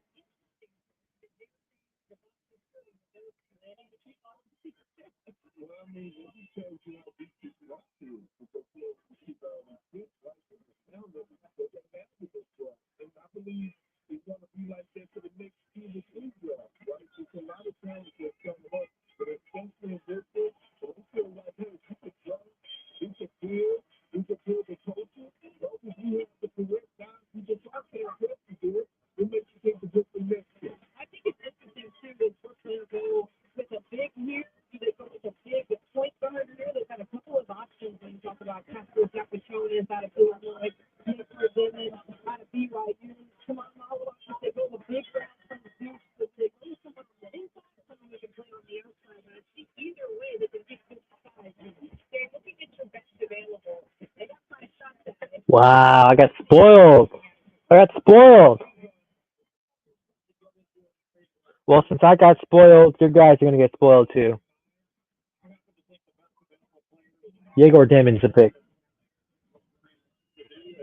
I like it for him. He got 4 first-round picks. They probably need them all too. The Nets don't really have like a core. So I would use all of them, honestly. Make a core.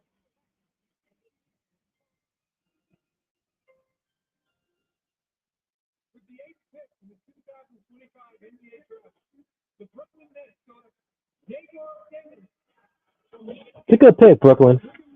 Jacob Demon's got a lot of potential. All right. He's a big playmaker. He had a big game against Houston late in March.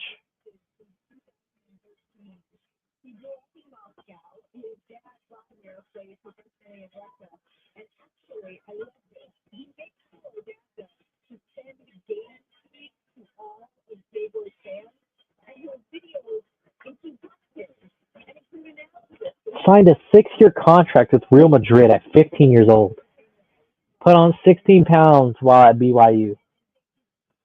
Yegor's good. Good pick for Brooklyn, I think. Now you can start putting players around him. I'm pretty sure they're going to keep Cam Thomas on the roster. That's a good scorer to have next to him.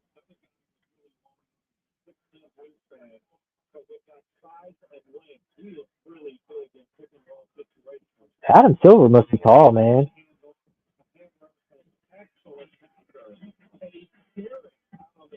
6'8.25". Yeah, he's just a great passer. Yegor Demon. Welcome to the Brooklyn Nets.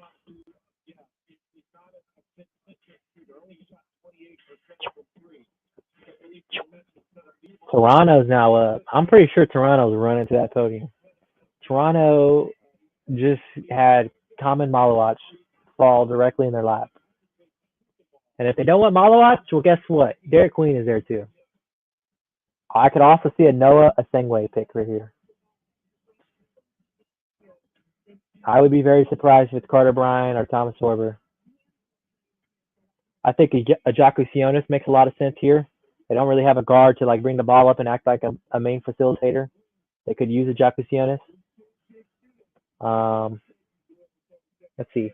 Brigham Young. I remember when UT went through some tough years and we lost to BYU. Yeah. Tough. That was a tough little stretch. I'm not going to lie. Well, BYU's on the come up. Let me tell you. They got a lot of, those Mormons have a lot of money. They just got the number 1 player in basketball in the next class. AJ Devonsa committed to him. He's going to be really good. He might be the number 1 pick next year. And in football, they got a 5-star quarterback committed to him. Ryder Lyons, I think is his name. So they got a lot of money. BYU's on the come up. Especially in the Big 12. Fun conference.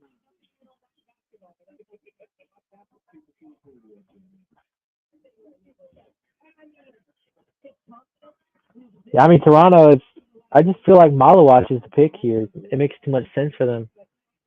But I can see Asengwe. I can see Ajaku Sionis. And he shot well at the combine. So it's clearly something that he is putting the time in. But to me, the confidence, the fearlessness, the finding your team, the vision and skill to do so, that stands out. But if you're going to start somewhere, you should have put in there. Why not make the Senegal position with the ball? That's 6'8", right? If you're going to start somewhere, you're going to build the future. You want to build through the draft. This is not a ball starting point. Again, their offense near the bottom of the league at the end of the 28 last season. I'll take my headphones out. There's no audio even coming in them.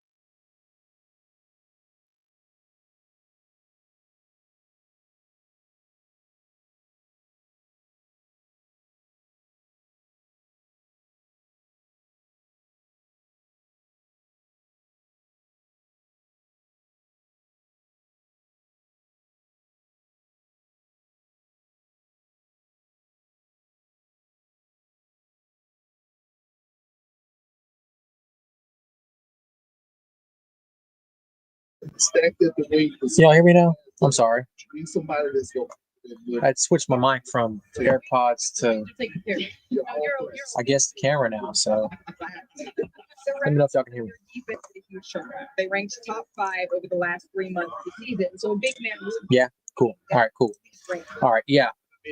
Talking about with Houston, with KD going to Houston, the Houston Rockets don't own a 10th pick. The 10th pick is technically owned by the Phoenix Suns. But because of a weird rule in the NBA, Really good. whoever the Houston Rockets pick Guy who was talking is, to NBA it's technically the Suns pick. Force the Raptors. And they'll put on the Houston Rockets hat, but it's not the Houston Rockets pick, it's the Suns pick. So just think of number 10 belonging to Phoenix. As for who they'll pick, I think they need a big. They need a 4 or 5. So the Phoenix Suns are probably looking at Colin Murray Boyles. If Malawach is there, Malawach, Queen. Obviously, looking at the numbers, I think those are the guys they're looking at. did it all for the Raptors this year. I think we'll see who Toronto goes with here. Wide open. I'm intrigued. The time to try to kind of hit back on the net. Absolutely, and they will. I believe, with a healthy Brandon Ingram, right step. There's a couple of guys I think Toronto could take. I think they could take Casper Chekosianis as a guard that can bring the ball up and facilitate and be a playmaker for this team. Great guy, great coach. I can see Malawach, obviously. I can see Queen. There's no reason that they should be a top 6 seed in the Eastern Conference. I think next year Toronto's got a good chance of The best available. jumping up as a team. Kirk is pointing out their defense is potentially a big man that could come. There's a couple of East superstars that won't be playing next year. Jason Tatum, Tyrese Halliburton, No, I and think one of them is probably Damian Lillard. So the East is a little bit wide open. Kander, really versatile defensively. Completely underrated. I wouldn't call him a shooter, but really good in the lane, finishing around the basket, and just knows. Colin Murray Boyles, man. Huge fan of He Colin. looks so stressed out. And where we talk about Malawach with his guys and his lanes, Colin Murray Boyles defends with an IQ. He's got extremely I think Colin Murray Boyles is going to be a good player for the right team. thing from Malawach. Honestly, it doesn't really matter who he's going to go to because I think he'll be good. Passes back to the basket, over the He's going to be your Draymond Green type of defender. He can throw wild passes. He's going to be able to be in special lineups that are going to We're getting a more versatile player on both be a mismatch for the other team. So I think if Boyles. He told you Colin Murray Boyles lands in San Antonio or he lands in OKC, those are his best options to really thrive and grow as a player. it kind of makes me think of TJ McConnell, who says that playing hard is really a skill. Right, the Raptors take it in, let's send it back to the post.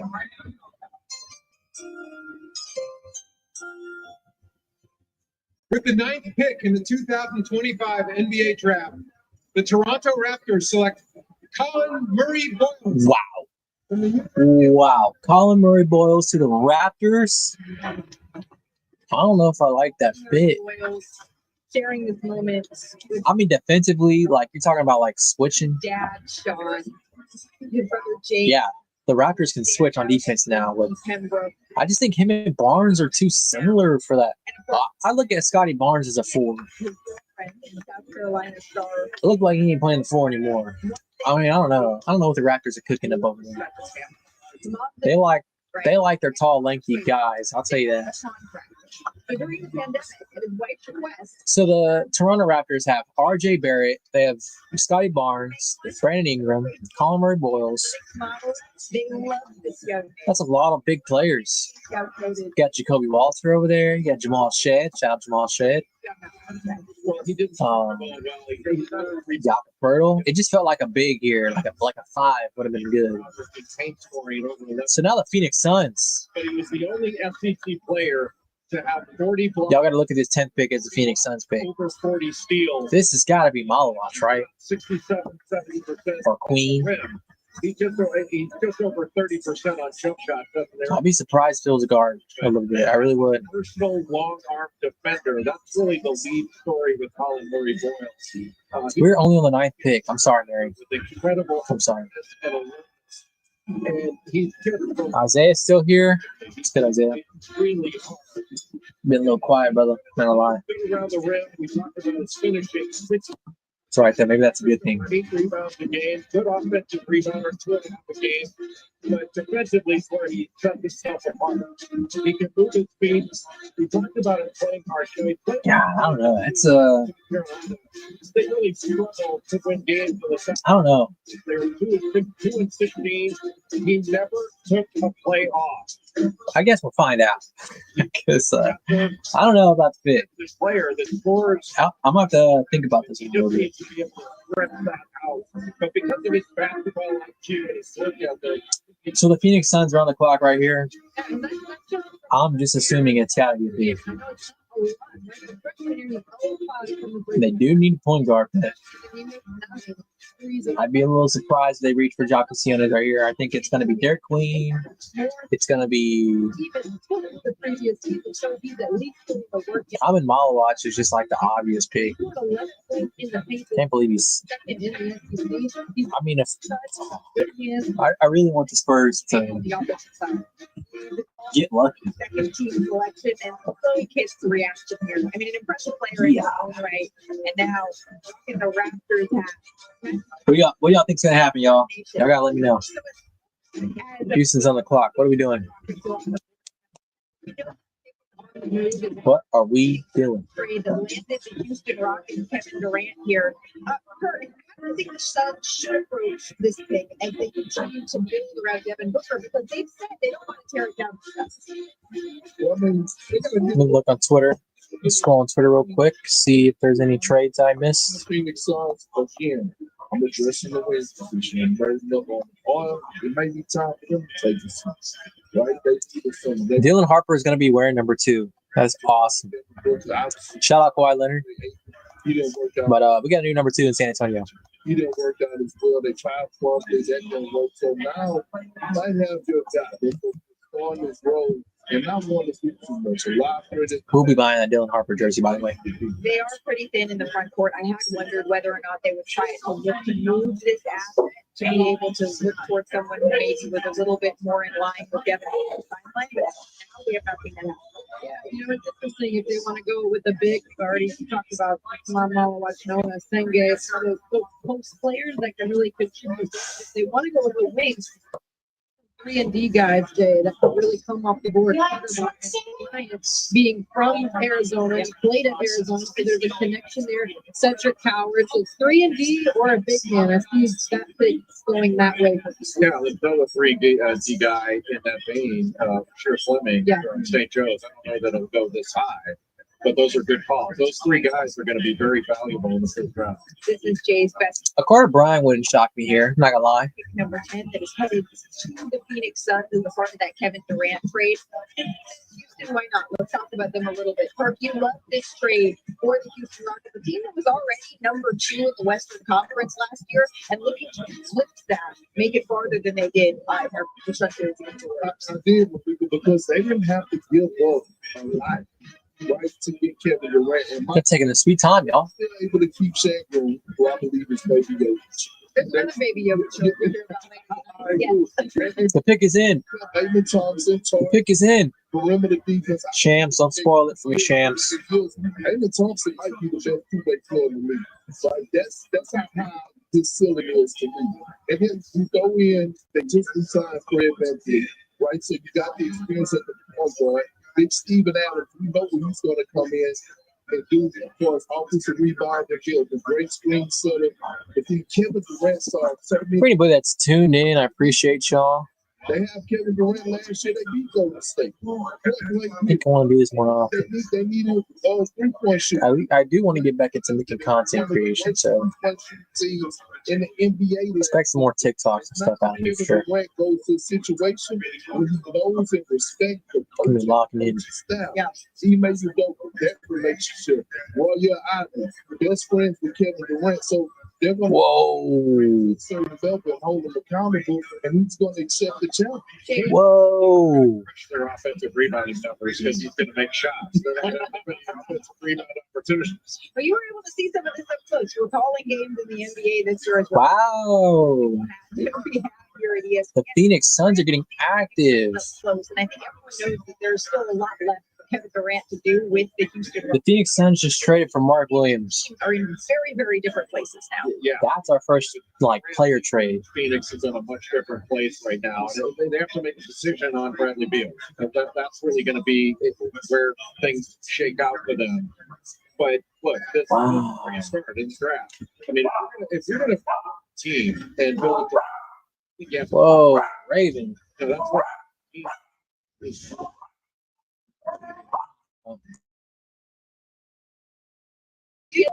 all right, cool. Like, come on, The clock can stop. him. Yeah. It's a goal out of Georgia, extremely athletic. Man, they're taking their sweet time announcing this pick. In the center.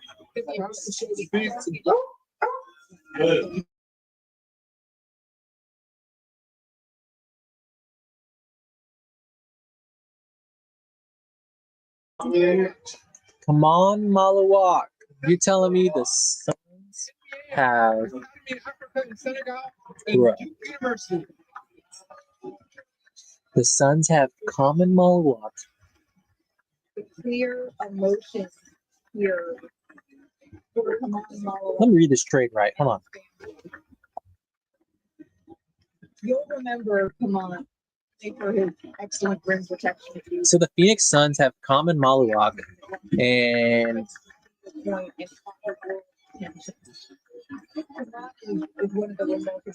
Mark Williams. So that's the Suns' big man now? Common Malawak and Mark Williams. You basically got two Mark Williams on your team. I don't hate it. They'll always have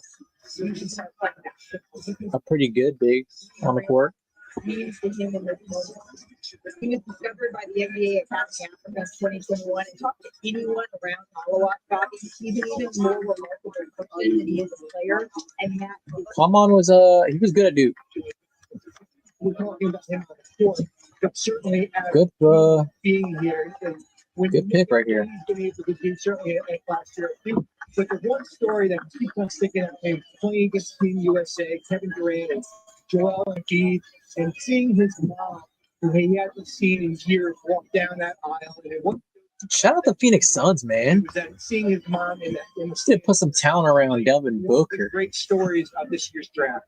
he told our Monica McKnight yesterday, Bobby, that his parents are at home and he thinks that they'll stay up a little bit past their I bedtime. thought the Suns were kind of they're going backwards, but no, this is a pretty smart little way to upgrade your front court. Him. I think when you consider the journey that it took for him to get here to the NBA, to be selected here, he was born as Malawak's huge. Dan.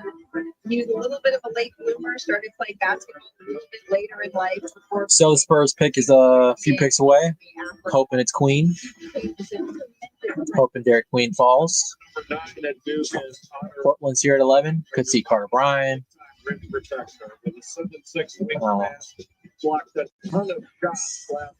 I can see Carter Bryant for them. I can see Bryant. I can see the Sengway. His offensive rebound percentage was close to 7. Nick Clifford wouldn't shock me. 15 in Division One. I think very highly of Nick Clifford. The field that was 4th in Division One. They shot that percentage in large measure because he's a great offensive rebounder. He's excellent as a pick and roll roller. You can just lob it up as high as you want. He had 81 dunks on the season. That was 2nd in Division One. 38 of those dunks were off of lobs. He's got to switch How's everybody feeling so far? coverage, but he's a better perimeter shooter than his statistics indicated. It's We something got 2 people viewing on YouTube. Shout out to whoever that is. I cannot see y'all because y'all haven't to be commented. able to stretch that out. I appreciate y'all. Perhaps maybe you don't trust it yet, but maybe it's reliable in time. Jay, thank you. Come on, it's with our You told me yesterday that you are delusional about your dream. Shout out. Did that delusion include being drafted out of the NBA? I mean, yeah. Any other trades going on right now? Me Look. being delusional about my I dream, don't think so. believing in myself that I'm going to make it to the NBA one day, and now I'm here at the NBA. Just up there. We also talked about the prize and all the folks that you are representing. What do you want to say about the people that have helped you get here, and in particular, roots in Africa? I mean, I'm here representing the whole continent. Living Africa, I had the whole continent on my back, giving hopes to young kids, inspiring young kids, and the next generation of African basketball. Specifically to your parents, Marie and Owain, what would you say to them if they're watching at whatever time it is where they're watching? I mean, I want to thank them so much for raising me the way they raised me, for making me such a good young man, and raising me the right way and showing me the good values of life. It's such a joy about you. Thank you for sharing that, and congratulations tonight. Thank you so much.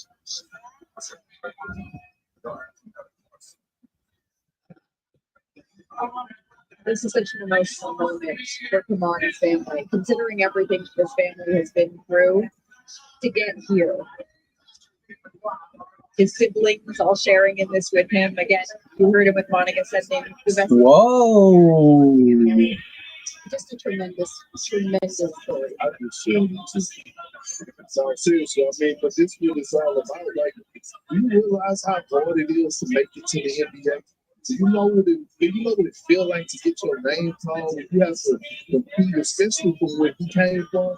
The obstacles, the hurdles, right? Like being able to be put on the platform to be seen, and then all of a sudden make the best. A big trade just happened, y'all. There's out the road, to be honest with you. Y'all finna see right now. I know Jake said he had played most of the draft subjects. Who's viewing this thing? Isaiah? What's good, brother? All right, look.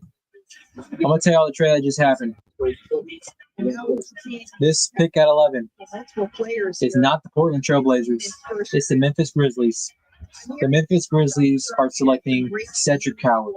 As I just mentioned, Love the fit for Coward and the Grizzlies.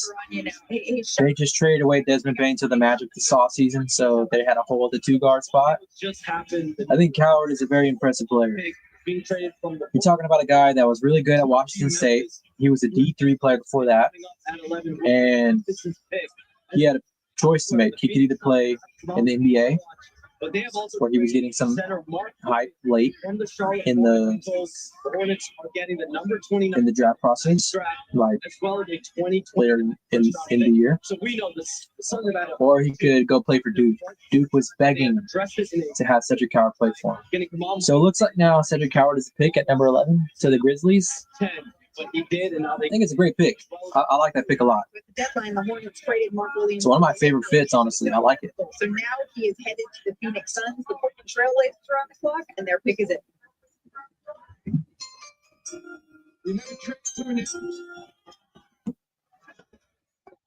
As part of a deal to be finalized, the Houston Rockets are trading to the Phoenix Suns the draft right for Kaman Malawach, the 10th pick.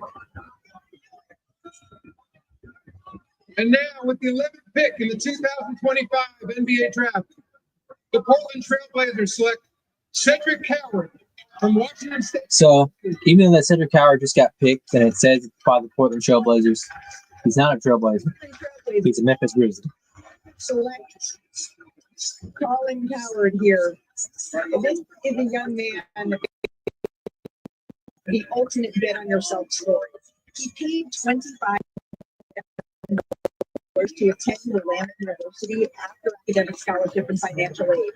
Everybody's joining from Instagram. Hope y'all are doing well. Good to see y'all. Comment y'all want. School here, but his journey didn't stop there. He played 2 years. The players know all this already. Transferring to Washington State.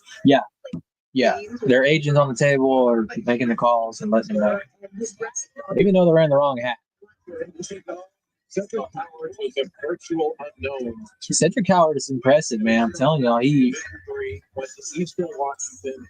just got such a great IQ and like feel for the game. Injury, but in those 6 games, he had 3 20-point games. He also had a 30-point game. He was doing all these interviews with all the teams, and everybody would talk about how Coward is the most impressive in the top 11. basketball. The top 11 to be but he shot it very well at the combine. He's done 3. Whoa. He's got a Who's saying this about Coward? A big time vertical. Did Molly McNutt just call Cedric Coward Colin Coward? With his length and athleticism, his potential is tantalizing. He's got speed. He's got great instinct. Big hands, and he's a good passer, good vision. Probably another hour.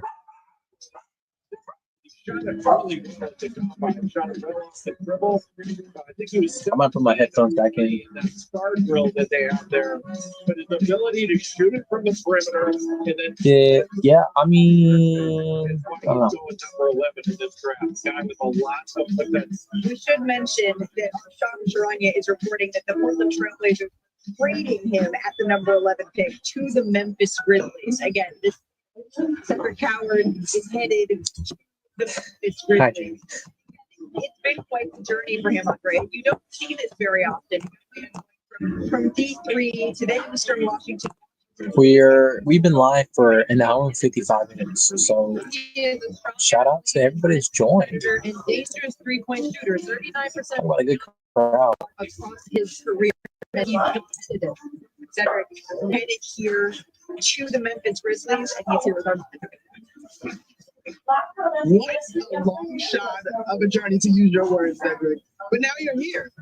What's the next step to continuing to push yourself the way you have so far? To keep getting better, continue every day. Just the exact same I have. Keep embracing the process, embracing the journey, and giving my all to the game of basketball. You seem so matter of fact. Will you stop? Let the shoulders down. All right, we got the trade summary here. So the Trailblazers are going to get a 16th pick, the 2028 first round pick. They're getting 2 second round picks in exchange for the Grizzlies getting Cedric Howard. Time to keep going. For all the kids, I think it's pretty good for the Grizzlies. You got aggressive, you got the guy that you want, you can keep going. and you had a lot of assets to use. So Faith in the Lord. it's pretty good. Just work to. I'm going to plug these back in for a minute. So if I go on mute, just give me a second. Monica, thank you. Back about it. I love that paint speakers as well as internet and overall. Yeah, join us here coming up. I get the draft.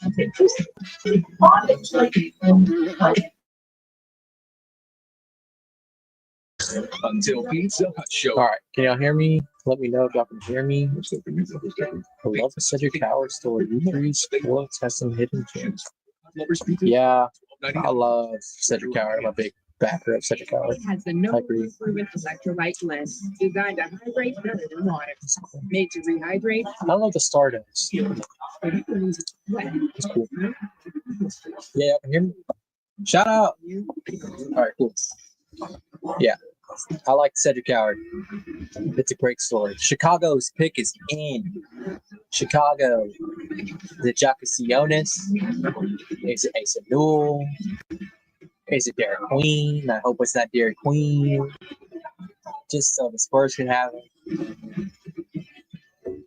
I feel like the Bulls fans deserve a good pick here, though. Derek Queen would be so good for the Bulls. Let's see. I have no spoilers yet. No spoilers yet. The one pick I want to get spoiled on.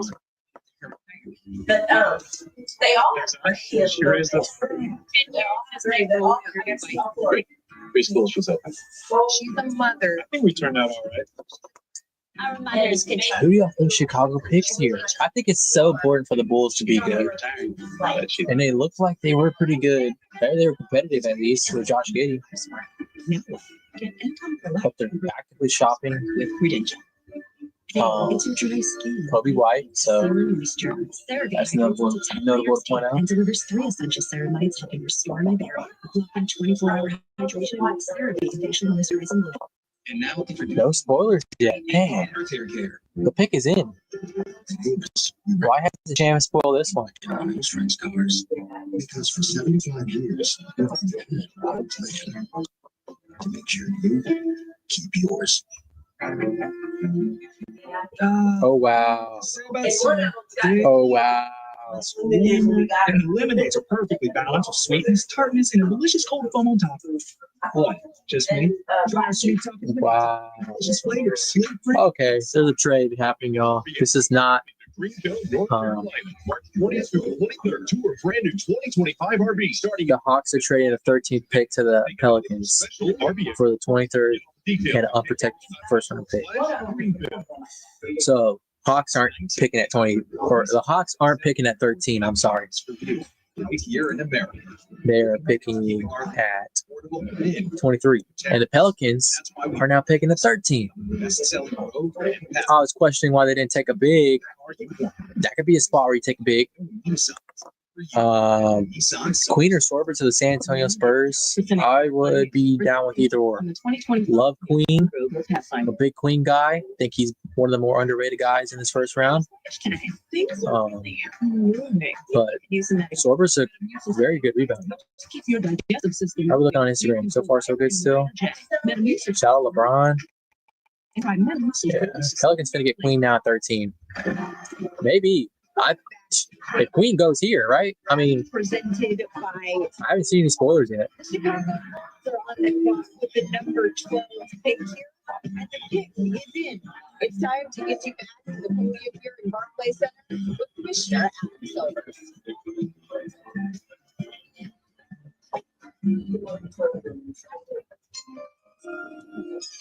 No spoiler here. With the 12th pick in the 2000. This is a full blind reaction. The Chicago Bulls select Noah Essengate. Noah Essengate. Whoa. In Germany. Noah Essengate, one of the risers in this draft.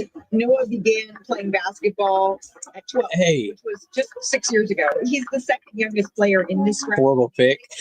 That's why that is confused. But he grew up and made a huge I like Noah's game. I think he's pretty good. He's young. a lot of Kevin Durant.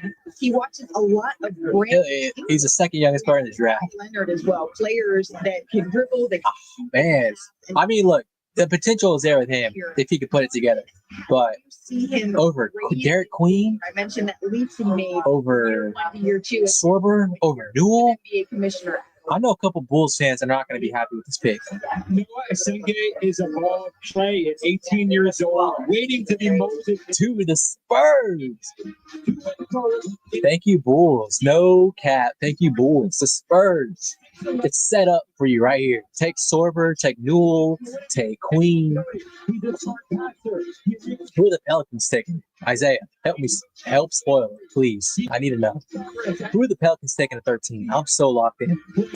I'm so locked in right now.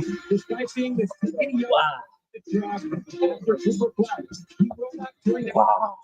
December 18th. Now his shooting has been framed. Do you think he's gonna have to? This has been a fun draft so far. This has been way more fun than last year. You think this is Queen right here? We going to the Pelicans, Isaiah? The ball to be given to take on Paul, by the way. Okay, so Noah Essengate headed here to the Chicago Bulls, who are keeping their pick, but that may not be the same for the Atlanta Hawks. Let's bring in our senior insider, Sean Sharania. Sean, what can you tell us about the 13th overall pick? The 13th overall pick is being Damn. You're right, Isaiah. You're right. New Orleans. I just saw the spoiler right here. The number 23 overall pick and a 20 Derek Queen. Welcome to the Pelicans. first round pick. That's going to be the I just want to say, I think New Orleans is having a pretty good draft. so essentially two first You're walking out of here in the first round with Jeremiah Fears and Derek Queen. at the number 13. You got DeJounte Murray recovering from injury. Had significant You impact got Jordan Poole. on Derek Queen. Sean, thank you so very much. No. That's picking 13th from the Atlanta Hawks. They already drafted Jeremiah Fears. They traded for Jordan Poole. So Kirk, their backcourt is starting to take shape here as they wait for DeJounte Murray to return. What else do the Pelicans need? I think they're doing a whole rebuild, right? It all starts with Zion Williamson, but you love, they brought in Joe Dumars, brought in Troy Weaver, and they have pieces there to compete, right? When you look at that squad, Trey Murphy, when you're looking at all those guys, and they're making room. They just drafted the young fella, and they just moved CJ McCollum, so he's going to come right on in and get some quality minutes. So again, it's all about establishing culture. Right, it's all about getting right. And I love Zion Williamson just OG in the game. Build that. Sorry, y'all. I'm trying to get Instagram back up and rolling again. Get him right. Let's go keep I going. think you're right. That really, the Pelicans here, it all really starts and ends with Come on. what they're able to do. All right. We need to get it over to the podium. We have a special moment with the association. The first black player is selected with the 13th in Instagram. the season of black players in the league. To honor this anniversary, Judy Commissioner Silver and the members of those NBA pioneers, along with Hall of Famer Instagram. who is also the first black president of the National Basketball Players Association. And Andre Iguodala. Instagram.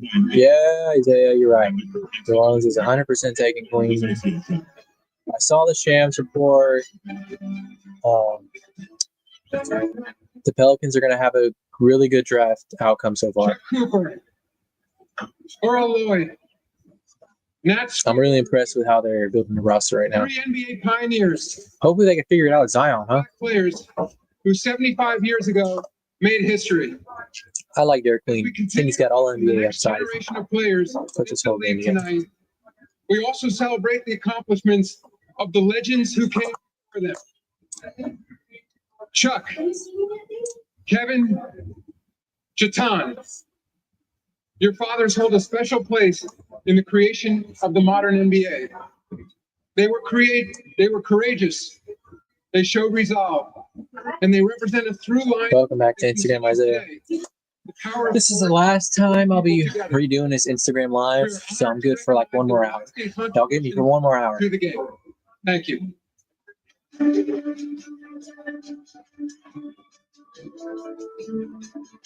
Been streaming now for 2 hours and 6 minutes. It's pretty long time.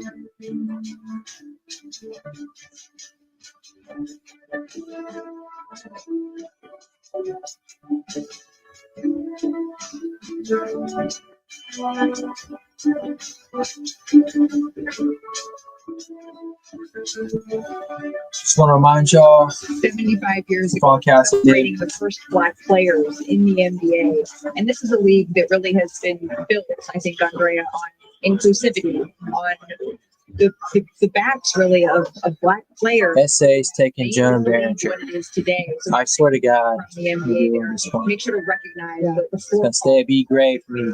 Yeah, on this anniversary of celebrating the men that have created the opportunity for these young men that we just saw and their ability to be here on this stage, to be their authentic self. Ooh, I didn't even think Carter Bryant. Carter Bryant could definitely be a Spur. Huh, Isaiah? It's great to see. What you think about that? Carter Bryant. Robinson out there. He spent the time with Cooper Flag.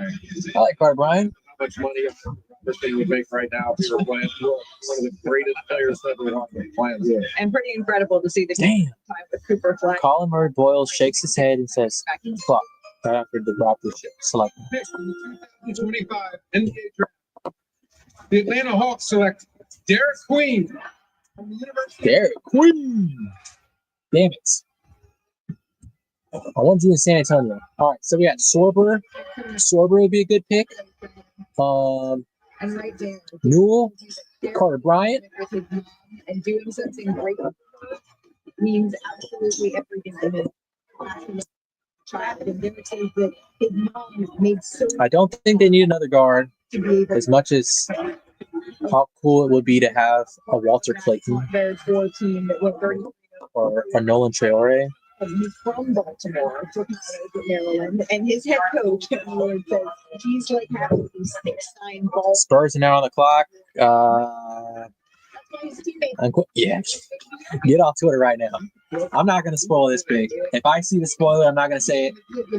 I'm just going to do my best not to look at my phone, honestly. Today's being with everybody. Somebody else spoils it, whatever. What's up, Trevor? Yeah. Hope you're doing well, Trev. You want to talk about another good sports minus Trev when he gets in his bag. What's up, Dad? Look at the Instagram rolling out. Everybody's tuning in for the Spurs pick. What's up? Who are Winning buzzer beater against Colorado State. getting off my phone? Don't want the spoilers. Yeah, he's linked with skill. We're gonna get this reaction. Derek Queen. As long as none of y'all say in the comments. Most instincts. I'll say in the comments it's fine. But Great hands, great look at this reaction and line. excellent. And really a high basketball like you. A really good touch around the basket. He can post, he can operate in a short roll, and the perch point, an excellent rebounder. Man, Fantastic. I'm a little anxious. Again, 15 double. Newell, The most Sorber, 10 since Jared Sumner. Bryant. Those are the three. I want one of those three. 500 over 3 and 3 rebounds. Fleming, that'd be cool. Fleming, Great post. Derek that'd be cool for Sheaf. improve his perimeter. Me, Clifford, I'll be really good with. Walter Clayton. Is really Don't think we're gonna get another guard. Face-up game, his footwork, the body control. First, you mentioned the touch. Behringer just would be Did already. I just know Behringer and Gonzalez would have to be a little bit of a project. The pick is in. Tony asked him, The pick is in. this is Derek Queen. He named so many different players for specific reasons. We're locked in, chat. Locked in. Mellow for the footwork, Brian wouldn't be bad. He's a good defender and spot up shooter. playmaking, Isaiah, I think Carter Bryant is very athletic, and and he has a lot of upside for being the 14th overall pick. Walter Clayton would be very cool just because of how good of a guard he was late in the year. And he won a national championship. He's a lethal shooter like Peyton Pritchard-esque. But defensively, he was a previous high school safety. He was really good. Walter Clayton is a really good player. So I would not be mad at all if this pick is Walter Clayton. I think the Spurs would be absolutely stacked at guard. But I don't know. I feel like back pick is where 4 is the focus of the pick right here. So I could see a Rasheer Fleming. I could see a Newell, Sorber, Bryant, Clifford. I feel like I proved that where I went, and then like a person that's ready to compete and just play whatever coach needs. You guys, Derek. So thank you so much. Enjoy tonight. Who y'all think it's going to be? Talk in the comment if y'all want. Pick is in, y'all. congratulations to Derek. Let's get Adam Silver up and moving. Let's get him up and moving. Let's send it back to the podium.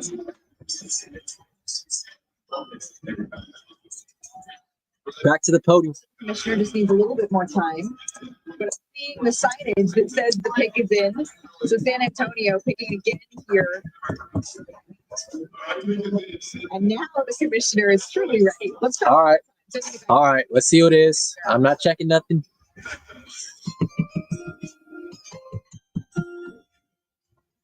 With the 14th pick in the 2025 NBA draft, the San Antonio Spurs select Carter Bryant. Oh.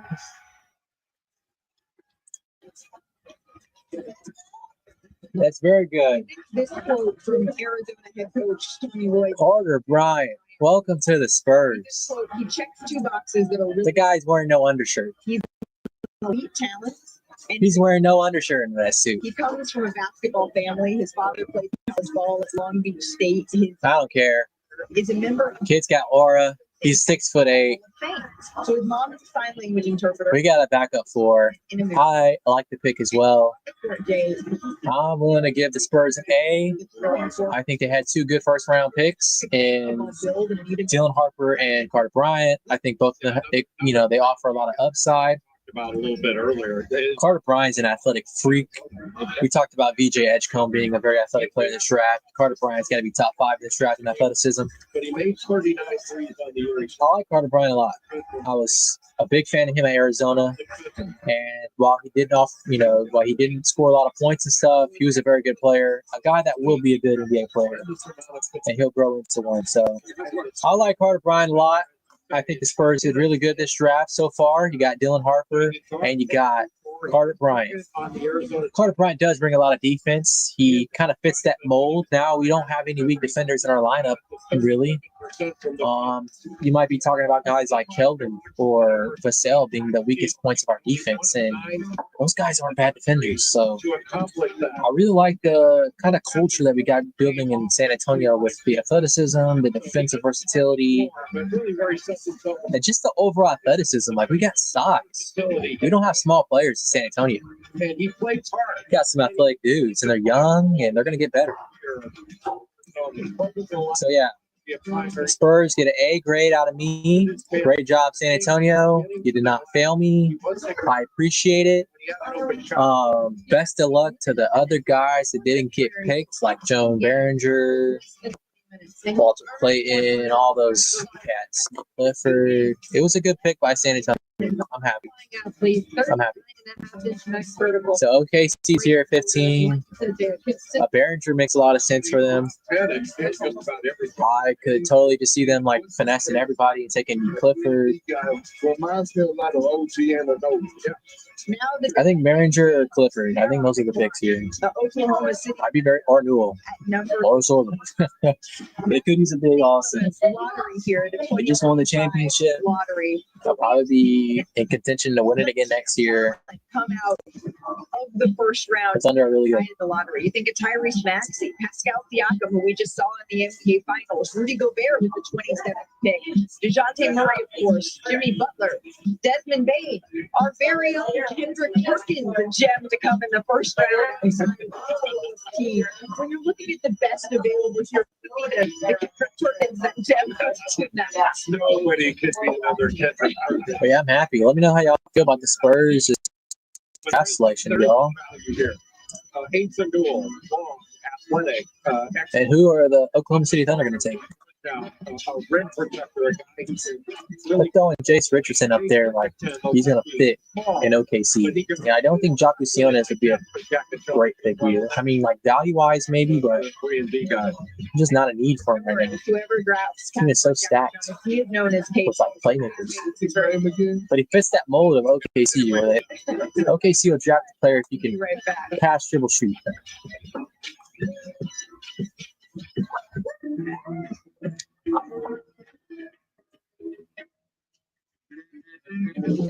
I agree. San Antonio Spurs, early winner, night one. Enjoy the Centurion Lounge. I will also say that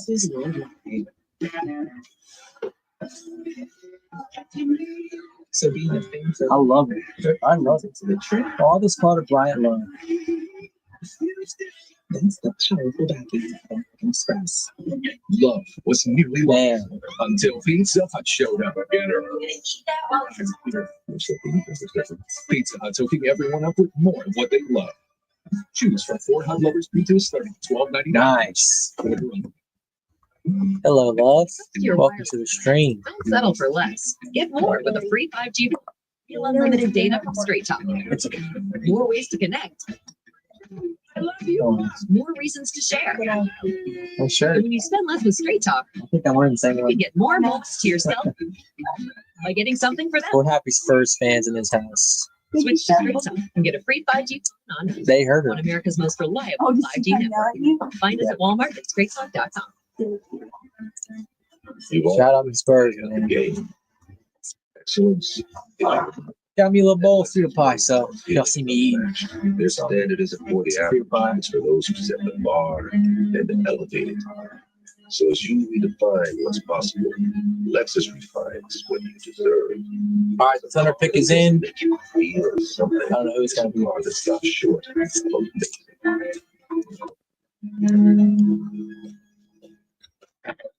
Sure, yeah. Don't worry. DashPass saves you money on DoorDash, so you can skip the trip to the grocery. Hey, my fault if y'all don't want this right where mukbang you need to be. in y'all's ears. I can go on mute. DashPass by DoorDash. Your door to more savings. Pronamel, clinical and animal strength, can help us to keep our animal for a I'm just so impressed with the Spurs. backed by science. It is clinically proven to strengthen our teeth. I would recommend this toothpaste to everybody. It's really an amazing product. To secure victory, flaggers in F1 the movie need to focus. They also need to eat. KFC fill-ups are back. Enjoy 4 ways to fill up for just $7 each. And see F1 the movie in theaters June 27th. Man. 13. What do y'all think? Spurs are early winners of the draft? I've seen everybody give it an A+.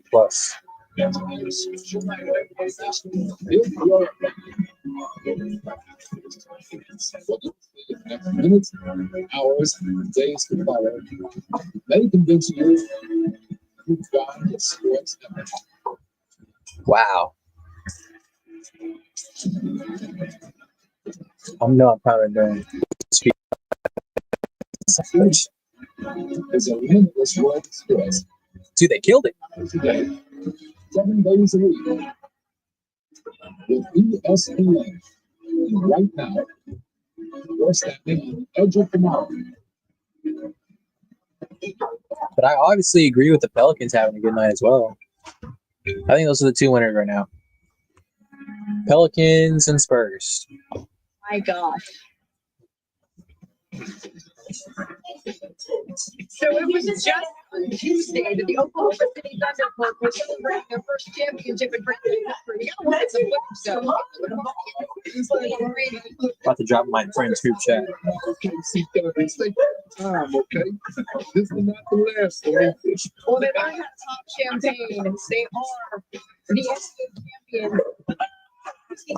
Number 15. All right, who y'all picking, Casey? 2025 NBA draft. The Oklahoma City Thomas Sorber from Georgetown University. Sorry about that. All right, we got Thomas Sorber going to the Oklahoma City Thunder from Georgetown. This is incredible for Thomas, his mom, and his, It's a good fit.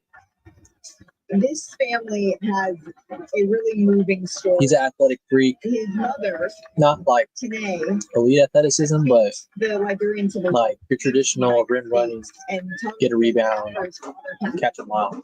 stepped into the role here of You haven't really seen that development out of Jalen his dad Williams, was an the accomplished center player, from the Thunder. attributes his coordination to dad, and Um, really, Jay, Hartenstein was pretty good for them this year. Chet was actually really pretty good in the you can finals, see him representing defensively speaking. there. So I think Sorber kind of fits that mold. He'll probably be in the G League a lot this year, but with a 7'6" wingspan. I like it. He's got a good skill level, and Thomas Sorber has the most great hand. Good pick. Good pick.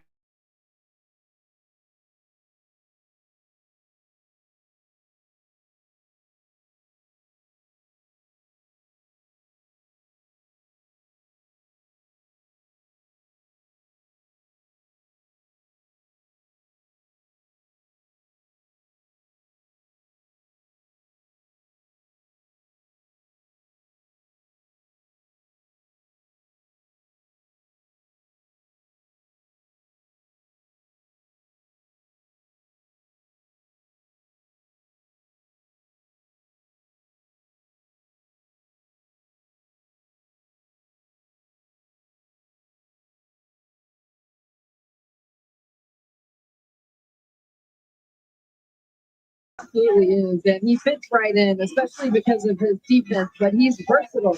He's got crafty finishes at the rim. To me, his defense is what really stands out because he defends. Oh, he was really good at Georgetown. On the And Georgetown wasn't a very good team last year either. Everywhere. This is a player, when you think about OKC, fits right in.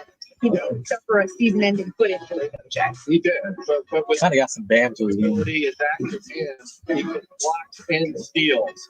And with that defensive mindset going with a team that has So the Portland Trail Blazers are on the clock here. I think but they defend like crazy. there's a number of players Okay. available here.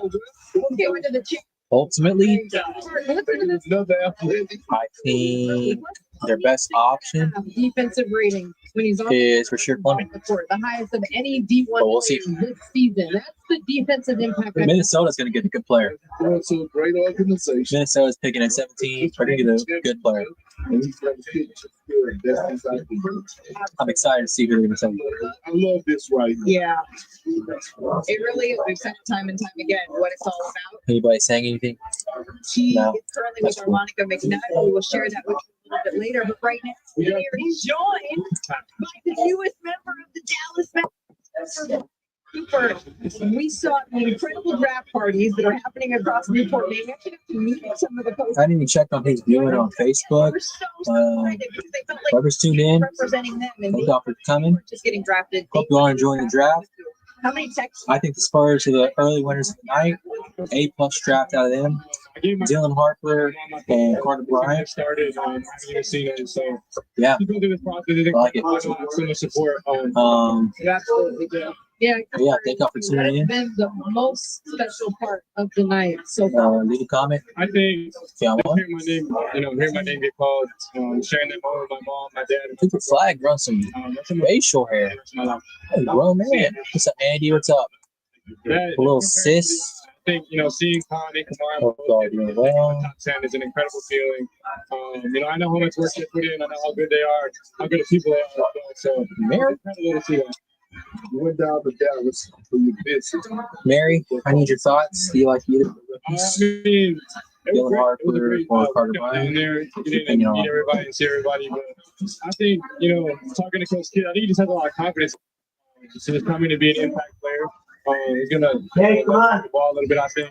And just try and rock out and do it. I need to know, man. All right, cool. Tell them who gave you a speech at your man. Do you like Dylan Harper and or Carter Bryant? Are two new rookies? He does. Everybody in Maine is claiming Cooper Flag. He didn't say he didn't run. And not speed. Go ahead, look them up. Go on social media. It gave you maybe a little bit of a hype. Come on, Mary. speech. We saw You're a video dedicated Spurs fan. Ron James a while back, and he told you to make sure to stay in the moment to be able to sort of soak everything in from this. This pick is in. So who do the Blazers pick? We're able to accomplish that. Dylan Harper is nice. That's what I'll say. I mean, it was a blur as soon as I heard it happen. Yeah, he is. It's been a blur. So trying my best. Really good ball player. I'm able to appreciate it.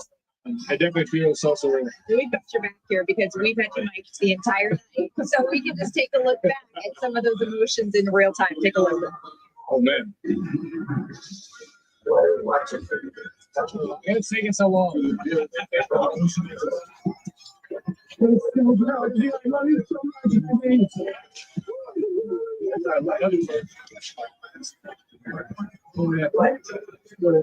Thank you. Thank you. Make it to keep the commissioner on. Oh, what's up, Mom? I had to watch on. I had to keep checking out. I was starting a little late. Let's see that watch. Give you a quick little update, Mom, since you missed the draft. The San Antonio Spurs had an A+ draft, best draft out of anybody in this draft process so far. They walked away with Dylan Harper at 2, Picking the draft. How do you? and they took Carter Bryant at 14. I think both guys are going to develop to be good players for the Spurs team. I think my way. And yeah, the early winners of this draft for sure. People around me. Oh, the San Antonio Spurs. They did a great job. My friends from back home. Another team that did really good was the Pelicans. They walked away with And that's my support. Derek Queen and Jeremiah Hughes. Both were very good in college basketball last year. So Things like that. shout out to the Pelicans as well. Probably not easy, but it's something But to do with. early winners, A+ draft, San Antonio Spurs. Can't convince me otherwise. Different ways. We're winning it all next year. I don't make the rules. Sorry. I don't begin. I think I don't honestly my make the favorite rules. part of the game is doing it. You know, just having that ability to do everything. A+ draft. I thought your team. So excited. So excited to watch Spurs basketball. Being both sides. Tell me we have to wait till October. And now we get to see you at Summer League, Cooper. I'm guessing it's going to be your teammates at Duke. Is there anyone who's searching for that first game? 100%. I think Kamon Khan, and then even some guys, Derek Queen, who I played with in high school, Yeah. Liam McNeely, those guys. I'll be looking forward to playing against them. Playing against your college teammates, I have a feeling that the NBA may say, you know what, Dallas, Lakers, that may be a natural. We can see it Summer League. We look forward to seeing you there. Enjoy. Yeah, I'm so excited too. Yep. We appreciate Yep. Thank you, Yep. brother. Good. What's cool is the summer league is pretty quick. I think it's in like 2 or 3 weeks. So we'll get to see. Watch one more time. I don't know if we're gonna see much of Dylan Harper. Might see him for a game or two, but we'll definitely see some Carter Bryant, and maybe even some like You got drafted, but now I know some Blake Wesley, maybe. it's time to get it back to Some NBA Brandon. Commissioner Adam Silver. So we'll see. With the 16th pick in the 2025 NBA draft, the Memphis Grizzlies select Jan Hansen from Z Wow. and the Chicago Eagles. Wow. Shock of a pick. This pick is on its way to Yang Young Hansen who led the Chinese going 16. blocks and ranked in the top 10 in field goal percentage. So Kirk, I just love when a young man who doesn't know whether to hear his name called in the first round, he still comes and he sits in the stands and he waits for his moments. Look, Rich called me, you know, Yang Hansen. but it is about the moment. You know what I mean? Yang Hansen. You don't know if your name is going to get. And you wait, we just heard people, he knew he was the number 1 pick. He said, well, you know, what's taking so long? And unfortunately, I didn't know. And I missed this moment. I should have been there. I should have had my opportunity to walk across the stage and shake hands with Adam Silver. And that's one of the regrets that I had. I'm Man. so glad Yang Hansen to the Blazers. he came here. Any Instagram comments about that? Hear his name called necessarily in the first round. A huge jump for him. Decided to come with Barclays Center, and now he gets his moment with NBA Commissioner Adam Silver. Wow. Jonathan, what will you bring here for the Portland Trailblazers? Malika, this is one of the first major surprises of this draft. First of all, happy birthday, young Hudson. He turns 20 tomorrow. 7'2", 9'3" standing reach, skilled passer and finisher with an outstanding feel for the game.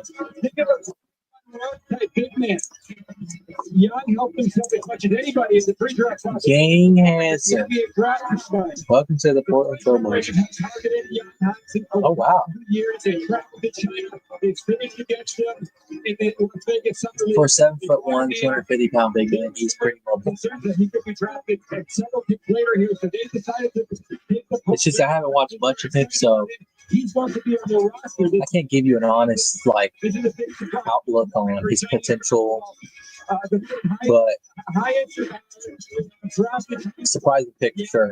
Intrigued. So incredible moment here in Brooklyn. Hope it works out. Portland's got a little culture building over there. They just traded for Drew Holiday so he can help develop Scoot Henderson. They traded away Anthony Simons to the Boston Celtics. So we'll see how they do next year. I liked Denny and Diaz's game last season. It was very improved. To the Portland Trailblazers here at the Howard to the Memphis Grizzlies. Minnesota Timberwolves are on the clock. And then the Trailblazers. Closeted Timberwolves fan. 2028 first round pick via Orlando. With sheer Fleming, it's like, come on. Talk about another 4, play the 5 sometime. Understands the trade. Defensive versatility, Really interesting here. shooting, finishing. Like Rasheer Fleming, man, that's just like another Jaden Daniels on the team. It's nice that he was here, but I think that makes so much sense. But Nick Clifford would be a great pick he for him. was slotted at the second round draft pick. But it goes to show for Portland, when you target a player, that's who you want. I don't need squad. Difference it makes. Take him when you have the opportunity to take him. Absolutely. And now we've got Jonathan Givony is saying he is going to be playing for this Portland Trailblazers roster this upcoming season. And let's turn to the Minnesota Timberwolves on the clock now here, Kendrick Perkins. We saw them make a conference finals this year, fall short against the Oklahoma. Aaron, shout out for coming, man. Appreciate you. Definitely will have to collab soon. Just let me know. Yeah, my brother. Have a good night, man. See you later. Go Spurs, go. Let's see what the conference finals run in a very, very crowded conference. I would like to see them draft another ball handler, but a big ball handler. I don't know what's out there right now, Jay. Yeah, y'all can dive into that. And just to let y'all know for the live stream, for those that are still here, appreciate y'all coming. Well, the pick is in. I'm going to be doing this for another 30 minutes. Once I hit the 3-hour mark, Once again, an NBA commissioner, Adam Silver. Shout out Aaron, man. Offensive touchdown. He makes some good content. The 17th pick in the 2025 A lot more, lot more football the focus. Minnesota Timberwolves select Johan Biraji from Strasbourg, France. In the Olympic Joe Behringer. Interesting. All right, so Joe Behringer's ended up in the Timberwolves. It's not a bad spot for him. He can develop behind Rudy Gobert, also a Frenchman. He played soccer, but he actually began playing basketball. I'm just assuming that the Timberwolves extend Nas Reed. Develop on him. That was in 2021 that he really started playing, and he actually starts every morning watching NBA highlights. Mainly, he focuses on Giannis, who he started playing in 2021. Giannis won a championship in 2021. And really, his calling card, it is shot blocking here. Jonathan, take us through his game. Malika, like you said, This round one has been so crazy, y'all. I'm not even gonna lie, y'all. It's been so crazy. Type switchable, rim protecting, rim running big man that every team in the NBA needs right now. He has incredible physical tools at over 7 feet with a 7'4" wingspan, 9'3" standing reach, and a Shannon, I'm lying on face. Now, Johan, they're don't even play basketball for 4 years. Fine. Teams that are Minnesota is very excited about going to outside. The strides that he made as this year moved on in his first professional season in Europe, it's really astounding. Johan Biraji has huge upside to give that long term. Not to mention joining a fellow Frenchman in Rudy Gobert in Minnesota. And French players have really been headlining and dominating the draft we've seen in recent years. Of course, you think of Victor Wembanyama at the top here, but AMBA has long pulled talent from France. The past 2 seasons, though, it's especially been the case. 2023, of course, through Victor Wembanyama, selected by the San Antonio Spurs, and later won Rookie of the Year. Wemby wasn't the only freshman drafted that year, though. Bilal Coulibaly was picked at 7, Ryan Rupert at 43, Sidi Sissoko at 44, and in 2024, the trend only strengthened. 4 picks in the first round coming from France. So shout out to Spurs, man. Hey, what a time to be alive. Dake as well. And now you see 2 French players Really good this evening as well. I love the French music that we're using along with this too. The NBA draft will continue here coming up after the break. So far, we are through 17 picks. We will have the Washington Wizards on the clock at 18. So Washington's on the clock here.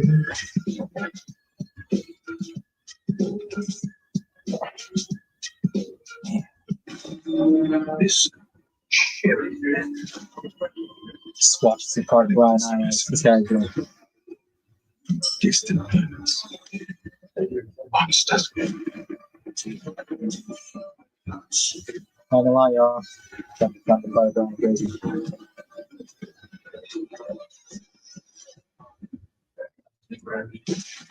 This Alien Earth premieres August 12th on FX on Disney Plus. Did they just hop from a baseball game to a show on Max without leaving DirecTV? It's like all their apps and channels are connected. Oh, it's all connected. Shows, movies, sports, cooking shows. Is she talking to us? Tell me, how do I cannot wait to hear all your podcast tomorrow talk about this draft. uncanny content suggestions based on watch history and mind control? You recently electrocuted. Introducing genre packs starting at $34.99. Well, I for one am intrigued. The history of winning started with 65 games using steam, using sweat. The solution, a drink that hydrates better than water. Change the game. Naturally, we called ourselves. All right, I'm gonna walk out through this first roster right now. Just worldwide recommended. Dylan Harper, Effective skincare. Stephen Castle, Repair face moisturizer. Stephon Castle, I'm sorry. To help repair sunscreen. Victor Wembanyama, De'Aaron Fox, Kelvin Johnson, Jim Sohan, Julian Champagne, Ed Bussell, Harrison Barnes. No lead defenders. Yeah, we're gonna run another suit. Threatening to shut down police squad if you do not solve this case.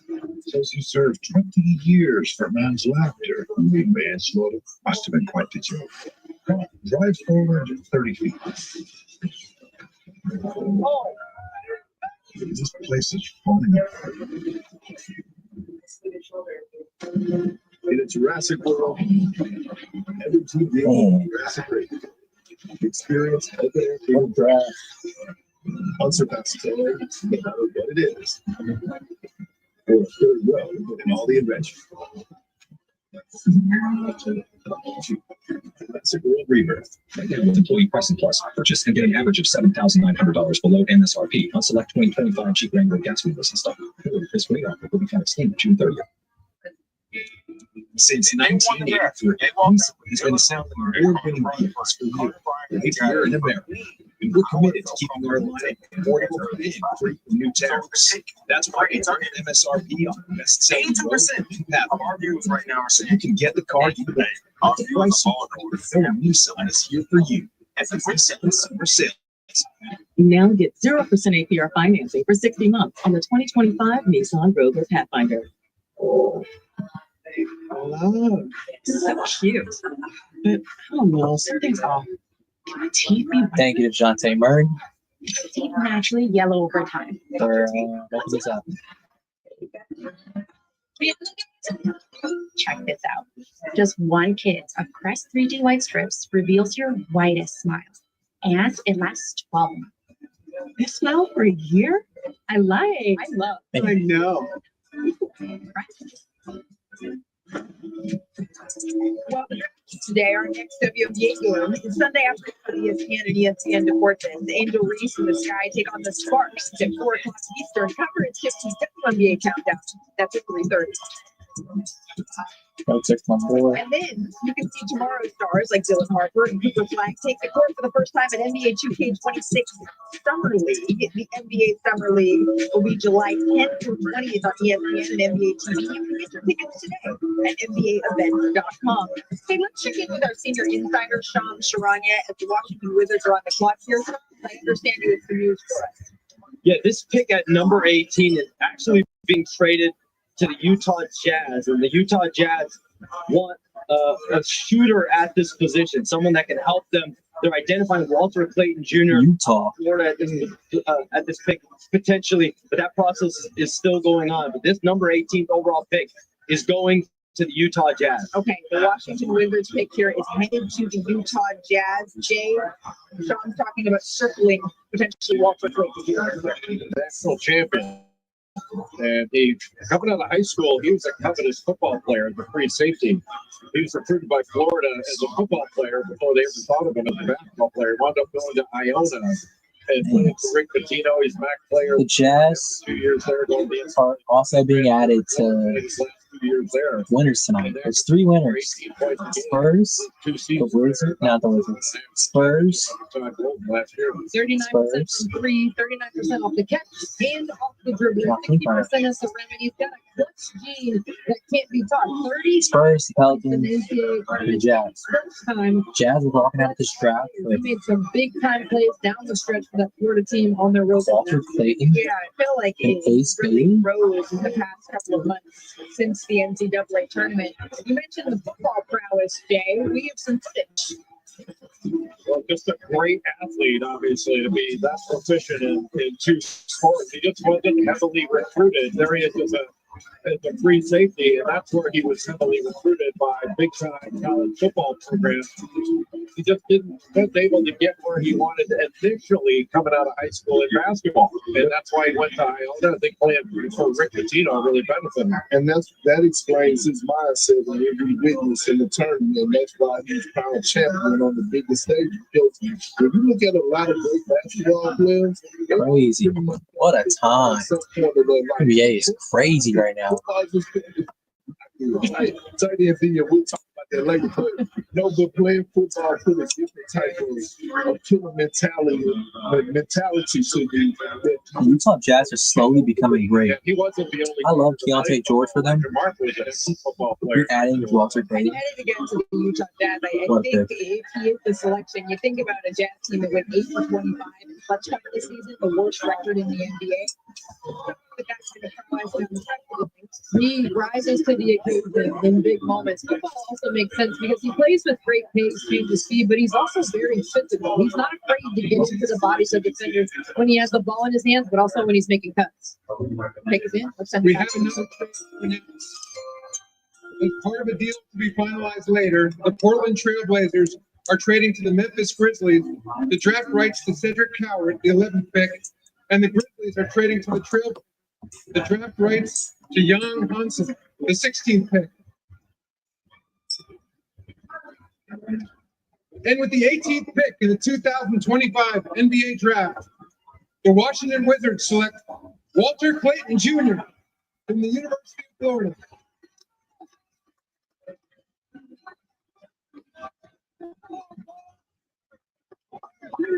Gets to time and we get to see it in real time. Coach is good in there until you can get his name called. All of a sudden, you get a golden opportunity to go to Washington. When that young man is going to perform. All right, y'all. I want to break down this Walter Clayton draft selection for y'all. Walter Clayton is him. I'm talking about a guy that was a former JUCO player. This is the confusing. He's like 6'3", 6'4". He was a former high school football safety, I believe. Final four moves out player. You can see the way he plays defense. Flies around the court, he intercepts balls. I mean, pause. Walter Clayton is very good. And I think Utah is slowly building something. with the selection of him and Ace Bailey. You're putting that around other draft picks like Keontae George. You got Colin Sexton on the roster. You got whatever team that he is. you got J Dub's little brother on the team, Cody Williams. Carl Gronkowski, Walter Kessler. So they got some stuff brewing in Utah. I like the pick for them. I love Walter Clayton. He was electric at Florida. If you watch any March Madness, you know who he is. So, yeah, I like it. Nobody's on my line. I guess I can. I'll keep it rolling. I'll keep it rolling. But with Walter Clayton Jr., you're talking about an elite shot maker. I'm gonna be live for about 15 more minutes. On all three levels. He's got speed. I'd say we'll go all the way to Miami for sure. Speed. He's got strength. And he's got a lot of pop into that shot, Andrea. When you mentioned, but I like Walter Clayton. I think he's gonna be a great player. He can come down and he step right into a three-point shot, or he can use his shiftiness to get around and get. I feel like Miami's really wanting. And I think he needs to become like Nolan Traore makes a lot of sense. I can see Jace purchasing too, though. A better defender because he is undersized, so he's got to be a little Clifford still hasn't gone anywhere. But there's a lot to like. Jonas is on the board. Baby girl, Leilani, his girlfriend Tatiana. Wolf would be fun. Absolutely right. Dad's up there. You know what? So Brooklyn earlier in the draft, they drafted Yegor Demin. He's a tall playmaker. He's like 6'8", 6'9".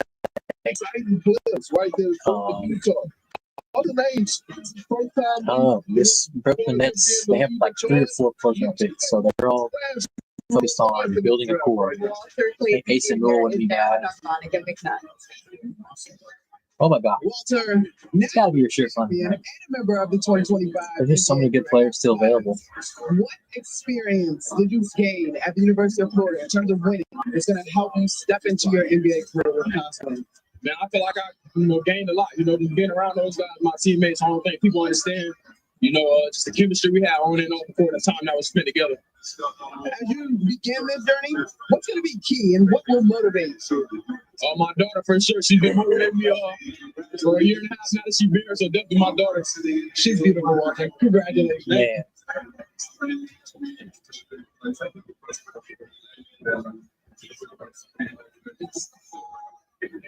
His daughter is his motivation.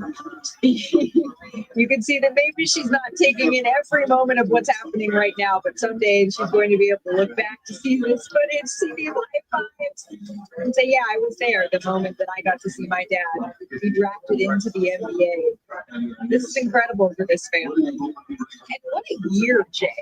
A national champion and to be drafted, to have your daughter there to see it all in this past year. He says she's 1.5. That is a really accomplished last couple of months here for Walter. Yeah, it's storybook, and I think the lady did such a great job of chronicling the emotions of this evening. I mean, the draft is about realizing a dream, getting to the NBA. Tomorrow starts delivering on that dream. What are your thoughts on KD going to Houston? My thoughts, Mary? It's an incredible journey to go from really being a little shocked, as a basketball player, a football player. It was a good trade for Houston. I think after tonight, Phoenix got a little bit better with Devin Booker and the acquisitions of the big men. So it just means KD's going to have to lose this fight now. That's what that means. I'm ready to declare us champions next year. It was one out of like every 485,000 athletes making it in any professional sport.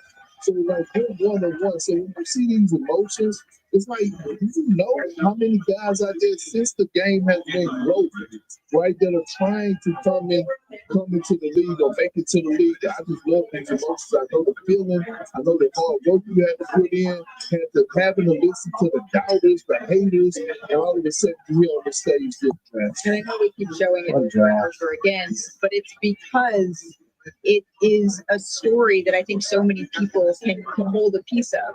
You have a dream, a childhood dream, but not that many people can see that dream realized in just one moment, in one day, like at the NBA draft. The next pick is in. Let's send it back to the commission. With the 19th pick in the 2025 NBA draft, the Brooklyn Nets select Nolan Traore.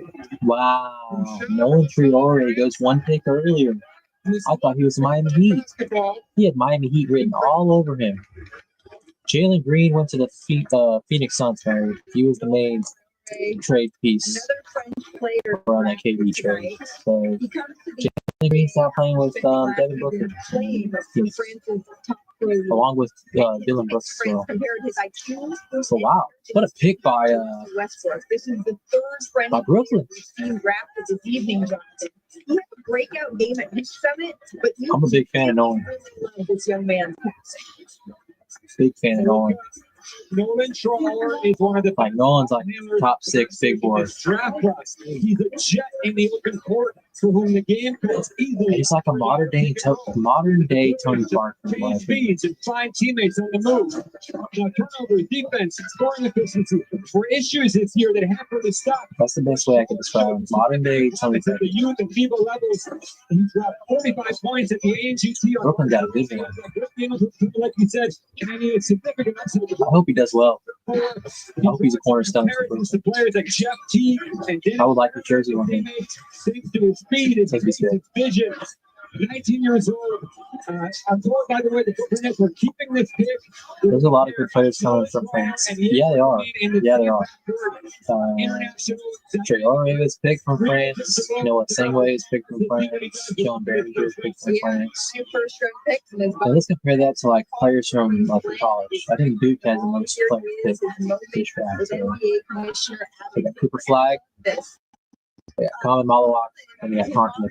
So right now they're tied. France and Duke are first, most players drafted. So that's pretty cool to see. France is going to be so. Oh my God, I forgot Joan Barringer. There is a French flavor to this draft. 3 French players already chosen tonight. Johan Beringer, Noah Sangay, now Noah. Okay, so it's 3.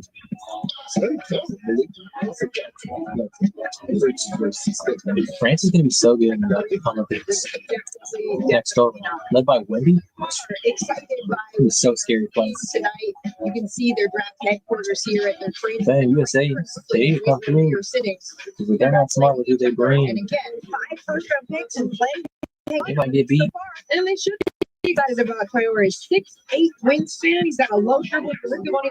Miami, what do you do here? Is it Jacqueline? So there's a defensive aspect to his game that he's also bringing to Brooklyn. So the Brooklyn Nets. To me, I always felt like Miami needed to. And now it's the Miami Heat that are on the court. Remember, Miami went 37-5 this season. They struggled a bit after the Jimmy Butler trade. I like Jace Richardson. I think he could get scoring out there. The play-in tournament. You can see. You're sure Fleming that has Miami written all over him. Same with Nick.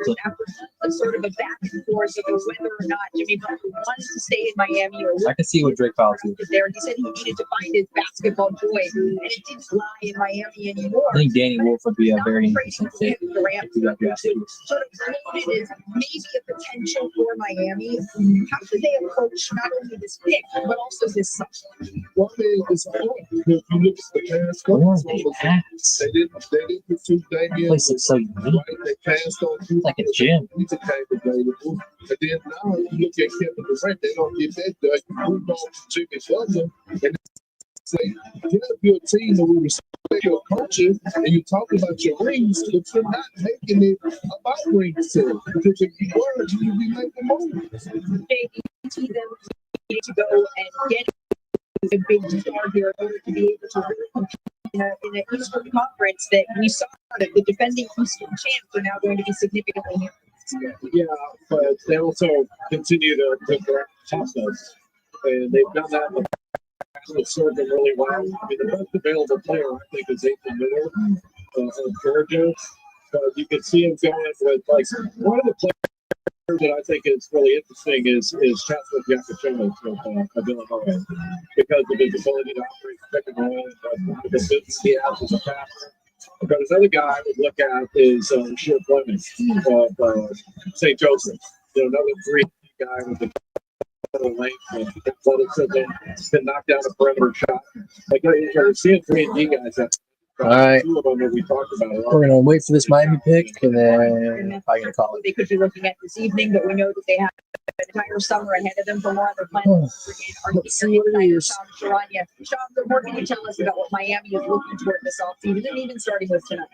After missing Kevin Durant, the Miami Heat are remaining active, and when you look into free agency, one name to keep an eye on that I'm told they are expected to be a potential suitor for it.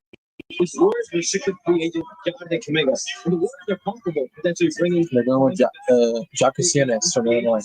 They also are keeping Not the highest on him. looking through potential sign and trade Yeah. stability. So Jonathan It's been a Kuminga. pleasure, y'all. I want to thank y'all for tuning in. I don't know if I ever went live on Facebook.